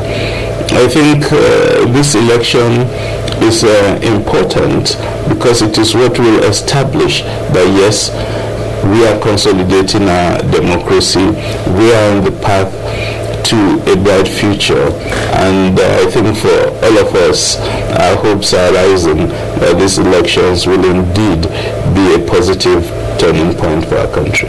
Dr. Karim, would you like to speak on this? Yeah, I think the addition is that the build-up to this election is not exactly comforting. There have been predictions, some of them doomsday predictions by people, some of whom do not really know about political history, and some of these predictions exaggerate the objective conditions on ground, but nonetheless these predictions have left many Nigerians quite apprehensive. Somehow to the effect of it that the country will be dismembered, arising from the crisis from the elections. And unfortunately, the electioneering process did not help matters. A lot of hate speeches, defamation, over-personalization of the candidates rather than issues and so on. So the reality is Nigerians are quite afraid that perhaps what happened in 2011 will reoccur again, even at larger scale. So I think by Nigeria winning means that all these doomsday predictions are going to come to nothing. It means that at the end of the day, the election is going to be free, transparent, credible and acceptable, and devoid of violence and disquiet. If we manage to do this, then Nigeria has won. Second, the election management body has put in place certain innovations geared towards achieving this ideal of a free, fair and credible election. If at the end of the day it successfully midwife an election that is acceptable to all, I think Nigeria has won. So it is a challenge, and personally I hope that what the Guardian newspaper was hoping will come to pass. Mr. Mayor, I know that you will have a lot to say about this, but I'll take you, after this, because the next report actually, has something to do with this. It has to do with domestic and international observers watching this process. And from the report that Musa Babali sent in, they have expressed satisfaction with the peaceful conduct of Nigerians at most of the polling stations across the country. They are concerned about the challenges that came up with the smart card readers. Musa Babali has more details. Over 100 domestic and international observers are monitoring the March 28th presidential election nationwide. Among the observers are the European Union delegates and National Democratic Institute. From what I've seen so far, and I've asked a few questions, they said the place is organized, the safe is safe and all that, and the process is organized and all that. The chief mission observer of the European Union, who monitored the exercise in Abuja and Nasarawa states, expressed satisfaction with the turnout of voters. Their major concern, however, was the slow pace of this exercise as at the time of filing this report. Some polling stations were some delay to open, and it wasn't open at time. But it's true, in 2 or 3 polling stations where I've been personally. But that looks like to be the same around the country. Some delay in the open of the polling stations. INEC officials not arriving early. Negative report in terms of the machines are not verifying the thumb prints, but it's actually capturing the cards, but the thumb printing aspect is not working properly. In all the polling units visited, it was observed that the exercise was going on peacefully and orderly, but with an appeal to ensure that all eligible voters are allowed to exercise their franchise. In Abuja, Musa Baba Aliyu, NTA News. Musa, and we're getting lots of feedback from people online, and I'll just read a couple of those messages that have come in by email. John Ian from Ecom in Cross River State of Nigeria says, I am so excited on how the election is going on here in my unit. I pray it should be this way all over the country. Also, my appeal and opinion here is that come next election, INEC should try to do it in such a manner that members with their voters card can vote anywhere they are in Nigeria. And there's also Obunike Ubadike from Umuiji in Idemili North local government area of Anambra State, and it says that as at 1 p.m. INEC officials have not reported at the polling units at Central School and Community Secondary Schools Umuji, and people have been on the queue since 7:30 this morning. And coming from Kosofe LGA in Lagos, there's Liu Aniako who says, just to inform your station that INEC officials arrived late and on starting the card reader failed. All attempts to get a working replacement failed, and this has led to the use of manual cross-checking. However, there is orderliness as everyone is patient and determined to exercise their franchise. After accreditation, voting will commence. We'd like to thank you for your contributions, and we need to ask you to please send in your own contributions online. You can join by emailing us on Nigeria Decides 2015 at nta.ng or tweet us at NTA News Now. Viewers can also send their eyewitness reports. I would like to see a bit of eyewitness reports online at www.nta.ng/ureport. And continue with reports coming in. The election monitoring observers led by former Ghanaian President John Kufuor went round the Federal Capital Territory to monitor the exercise. Sali Abdullahi was among those on the entourage, and he sent in this report. ECOWAS Election Observers Monitoring Team led by the head of ECOWAS Election Observers to Nigeria and former Ghanaian President John Kufuor, alongside the President of ECOWAS, were at some polling units across the Federal Capital Territory, Abuja. In all polling units visited, prospective voters were seen in their numbers in high spirit to take part in the electoral process, starting with accreditation exercise.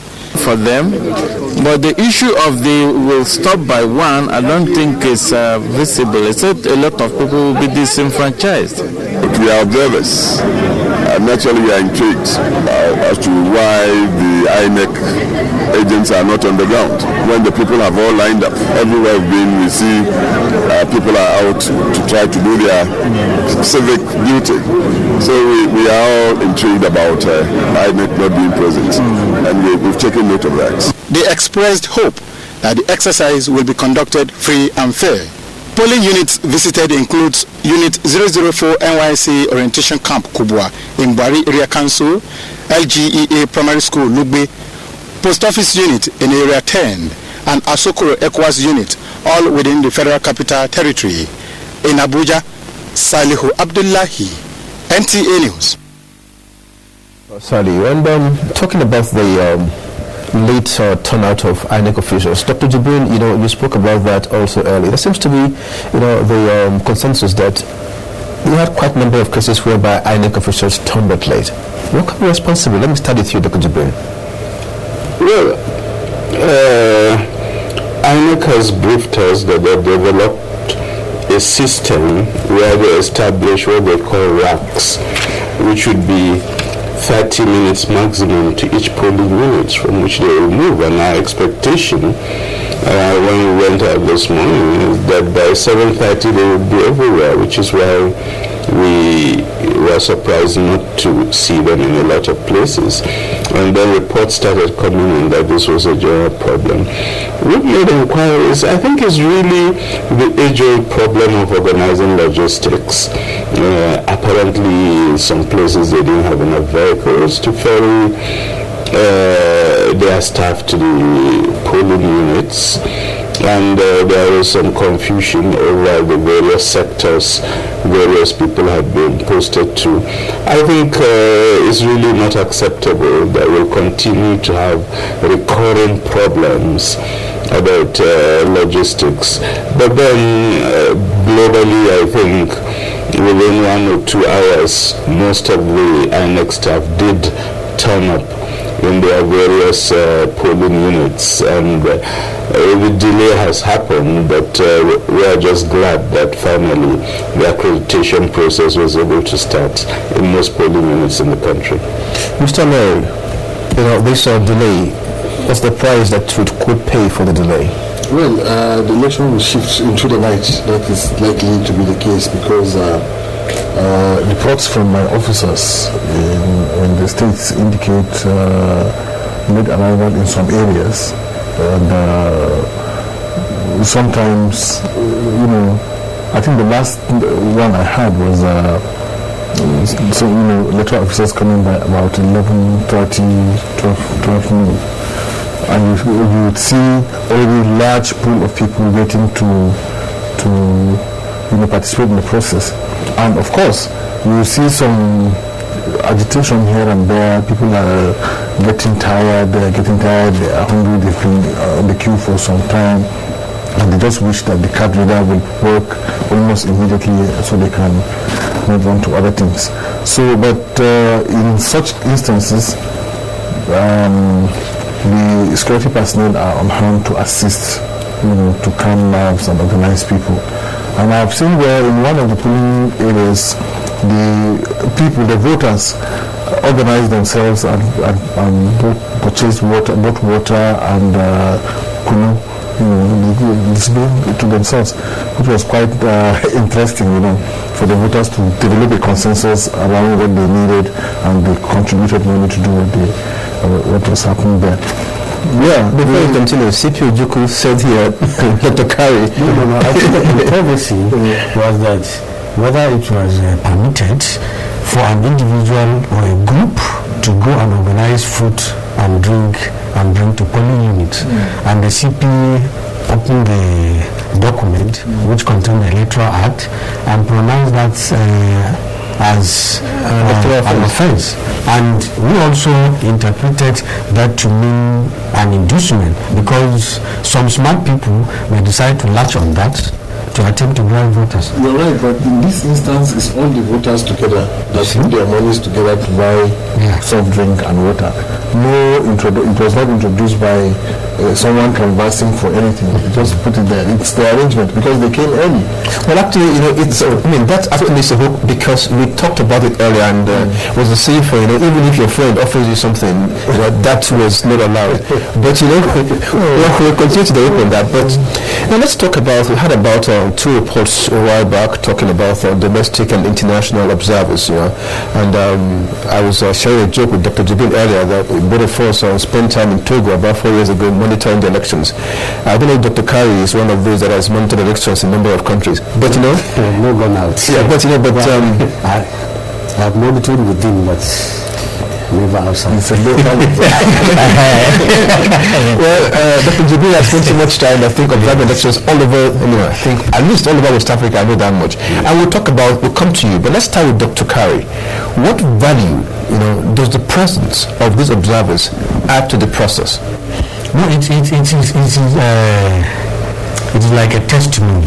These people are around to testify that the entire electoral process is this way or that way. And their report adds a lot of value to the outcome of the election, because at the end of the observation, all the groups are going to turn up reports on what they have observed, whether the whole team went well and how well. And I think there is some kind of parameter that they use. Okay, we'll continue with that, but I'm just told by the director that, one of our correspondents is live, right now, and that is Namde Dipo. Namde is standing by now, and they should be reporting on the voting process in USA. Namde, join us now if you can hear me. Are they coming to us now? Yeah. I thought they were going to Ambali.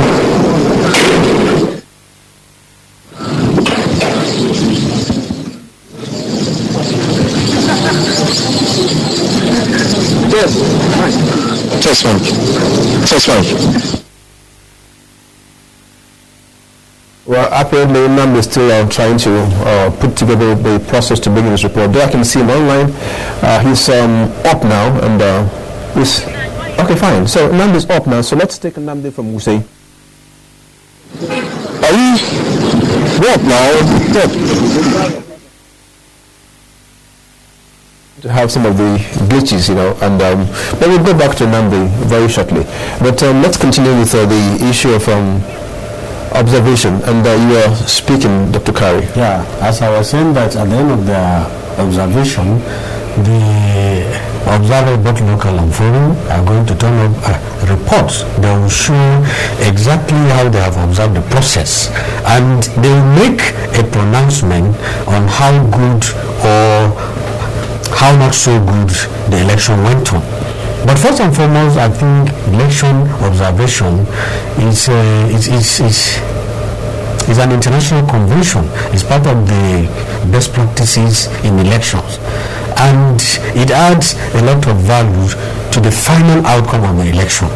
When you say convention, how come they observe elections here? We don't observe the elections, for example, in the US. Do we? We do, maybe not on a scale as they do here. And remember, they call us emerging democracies, developing democracies. But I think people go to US to observe. Yeah, but you observe from a different concept. It's a bit different there, as different from what obtains here. But I think it's the concept that matters. Dr. Jibril, you've been everywhere to observe the elections. So, just give us, your experience in these matters. I think we first have to understand the history of election observation. It was when people realized that in a lot of our countries there is a massive level of electoral fraud. And I think one of the biggest discoveries of the 20th century was that the best friend of democracy was transparency. So the issue was, if people are doing things in secret, they can do the wrong things. But when you have the eyes of the public on them, then they tend to behave themselves. That's the basic principle. And yes, in the United States, you don't have a system of systematic observation because they don't have problems. I mean, I think once in a while over the Bush issue, they had some problems on the integrity of the elections. But in general, in the U.S., the elections are organized by the local councils. And these local councils are run by a party that's in power, but they do it transparently and honestly, and therefore you do not need to set up a whole system of observation. In Nigeria, when we did systematic observation for the first time in 1999, it was based on the experience we have had with previous elections. And we said, look, as civil society, it's important to organize ourselves. It's important that we are there to see what they are doing, and we report on what's happening. And the simple reason is that we've had too much of history of incumbency being used to organize electoral fraud. We had it clearly in the 1964 elections. We had it... I will continue with that. We have a live report now, coming from Nnamdi Dipo. You say in the Federal Capital Territory, where he has been monitoring the commencement of voting. Nnamdi, if you can hear me now, it's over to you.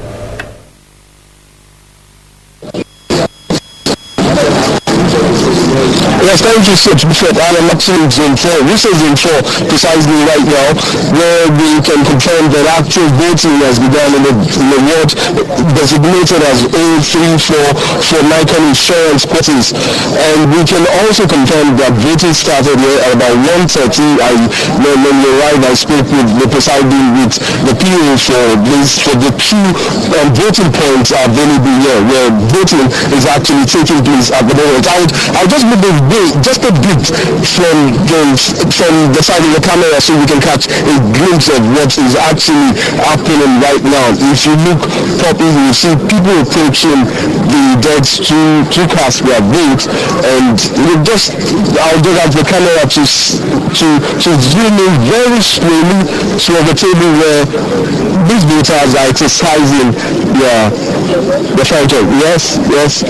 There you have it. There's a gentleman who just cast his votes. He's still there, and that's it. Actually, 356 persons, voters, were accredited this morning to take part in the voting here at this center. I have two of them here with me who have already done that. I have the former Controller General of the Nigerian Immigration Service, this is Rose Uzoma. She has already done that. I also have a very senior citizen here who has also cast his vote. Just a couple of minutes, actually, that was indeed. I'll begin with the very senior citizen and ask you, sir, how was the exercise? It was okay, and the people came in time, and everything went as scheduled. There was no problem. You have observed the exercise since the accreditation began very early this morning. You have ended up casting the vote. Would you say the exercise has been seamless? It has been okay, no problem at all. We didn't experience any problem at all. We came in time, and then we were accredited, and then we were also waiting at the correct time. So no problem at all before. Thank you so much, sir. And Mark, what are the expectations? You've just performed your civic right. What do you expect of this exercise? I'm quite satisfied with the way the exercise is going on, and in fact everything is taking shape as expected. However, I have a suggestion to make. I believe that INEC should have a central database. I had to come all the way from Lagos to come and cast my vote. I expect that during the next voting exercise, INEC should have acquired a central database whereby anybody can vote from any part of Nigeria. Because if you have a central database, where once it is scanned in, all your details will appear. And you wouldn't have any need to travel to anywhere, or the cumbersome process of having to transfer your voter's card. It will be very necessary, like the Nigerian electronic passport, where once you scan it, because we have a central database, even if you are traveling, we have your details everywhere. INEC should consider that seriously. But otherwise, I'm quite happy with what is going on here. Thank you so much, man. Thank you so much, man. Well, that's it for 034 polling ward for Nikon Insurance quarters. We intend to move away from here and visit 2 or 3 more voting centers, and of course, we bring you reports from these centers. It's back to you, Rupert. Continue to strive to find more reports. And while we're here, Mr. Mary actually confirmed that he will be getting a few tweets or messages coming indicating that voting has commenced also in parts of Nassau State. Well, we will be handing over to Shegun Lawley now in the Turkey where the president is voting. Shegun, if you can see us, it's over to you now.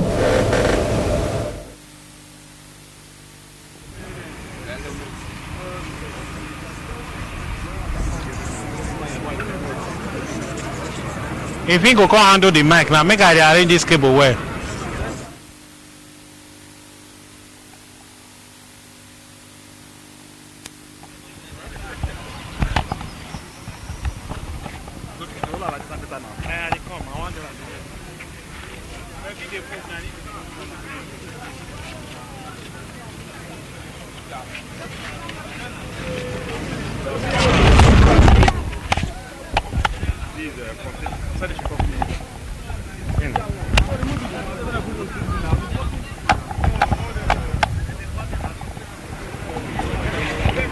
Thank you.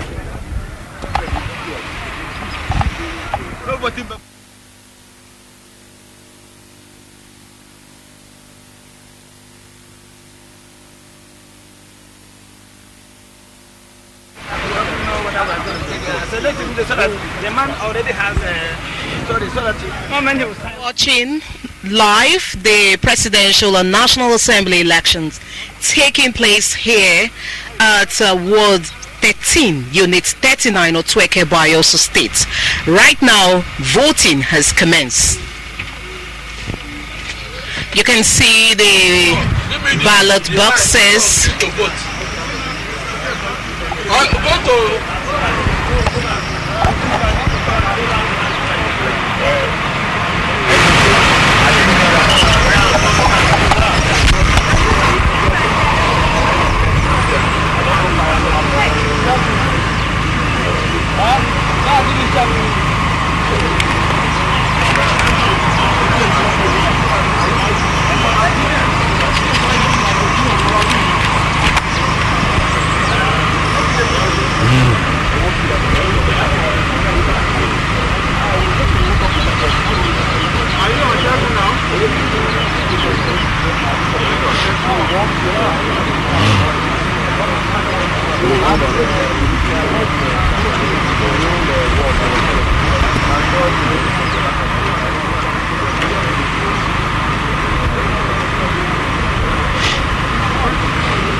We are still here at Nigeria, the site at Otuoke, the country home of President Jonathan, exactly at Ward 13.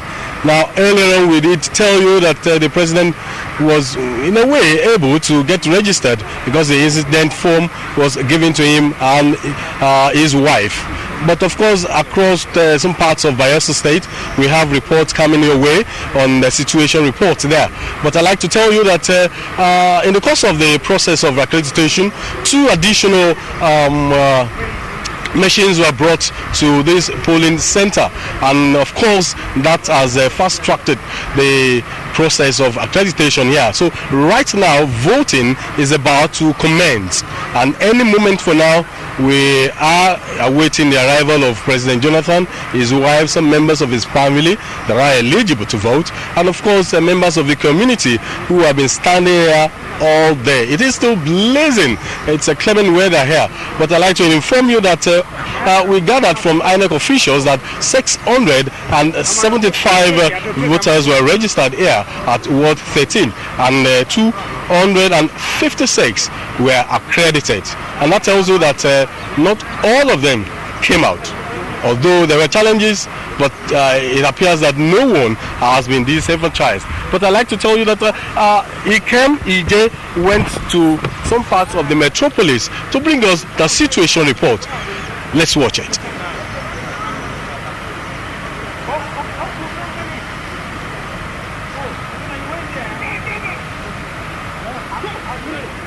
The early hours of the morning show security operatives preparing to move to the field to monitor the election process, while at the INEC office, collation officers, returning officers and other ad hoc staff were seen waiting to collect sensitive and non-sensitive materials for onward movement to different polling units within Yenagoa metropolis.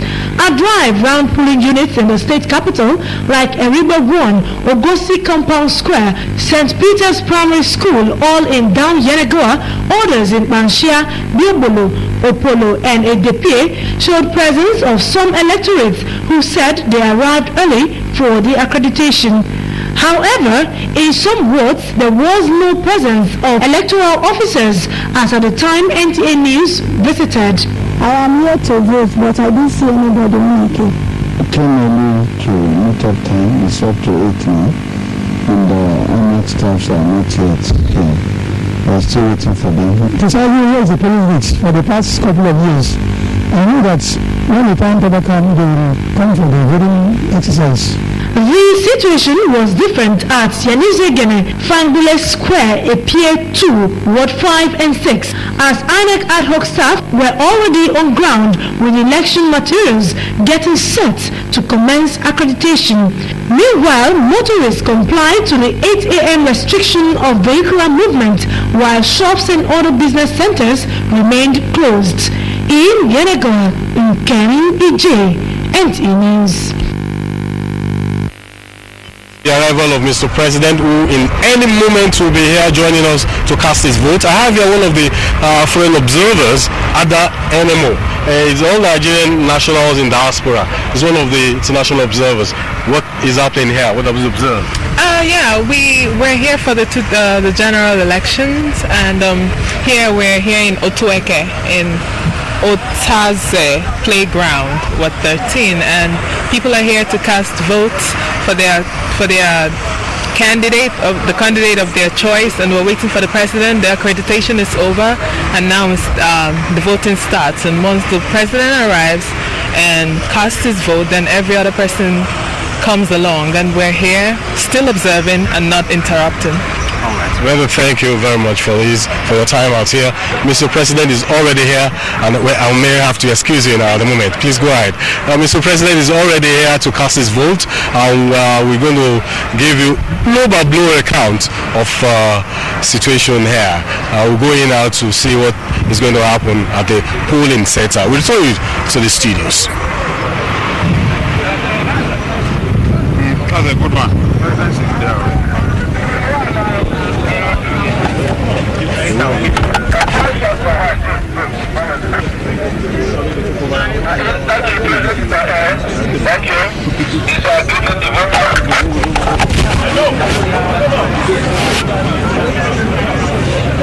Mr. President has just arrived the polling booth here at Ward 13, Unit 39, alongside his wife, Mama Peace, to exercise a franchise.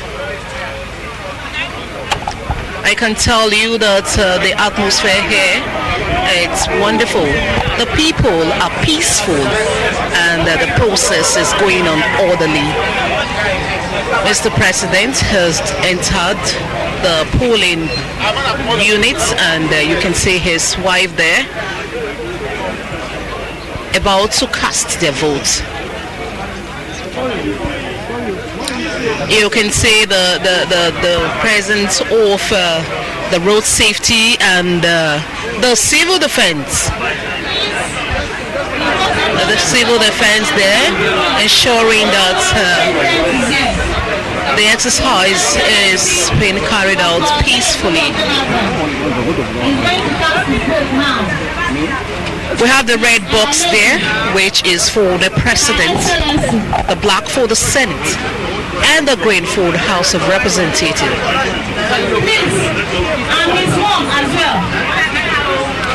The red box there for the president, the black for the Senate, and the other one, the green one, is for the House of Representatives. You can see the turnout is impressive. The people are here to exercise their franchise, to vote candidate of their choice. It's been a wonderful time here. The environment is peaceful, and Mr. President is about to cast his vote.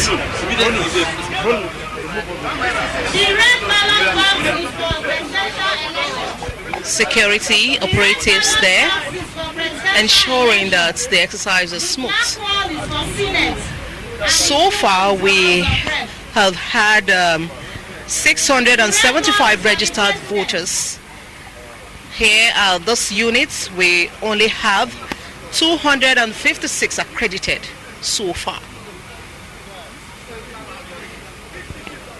You can see the turnout of people, eligible voters, queuing up to cast their votes.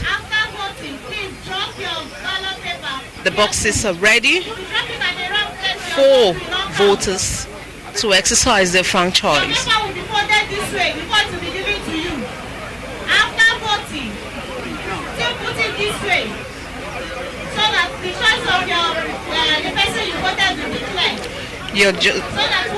If you're just joining us, this is the Bayoso the side studio here in Yenago in Otweke, Nigeria the side. I beg your pardon. Nigeria the side. So far we had 675 registered voters. Only 256 so far been accredited, and it's voting time. The people have also come out in mass at the moment to exercise their franchise. You can see the international and local observers there. Boxes they are placed on the table. Mr. President is to proceed. Mr. President there, it's a private thing, taking time to cast his vote. Casting his vote.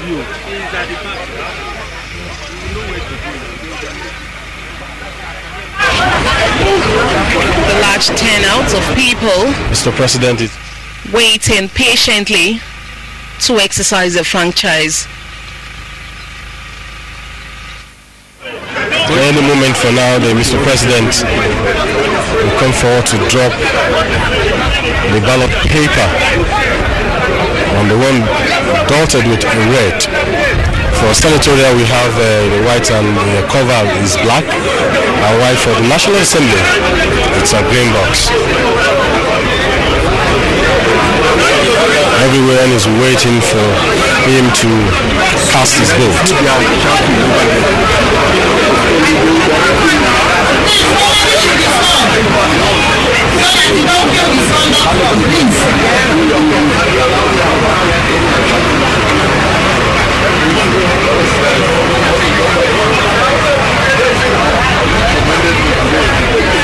The First Lady is also doing the same. She's also been attended to while Mr. President proceeds to drop the ballot paper in the ballot roll. That's for the senatorial. Is done now. We have the president. Dropping the paper, ballot paper in the appropriate ballot box. There he goes for the National Assembly. That's the House of Representatives. And now finally for the president. That's with the red cover. Here you go, Mr. President. Cast his vote.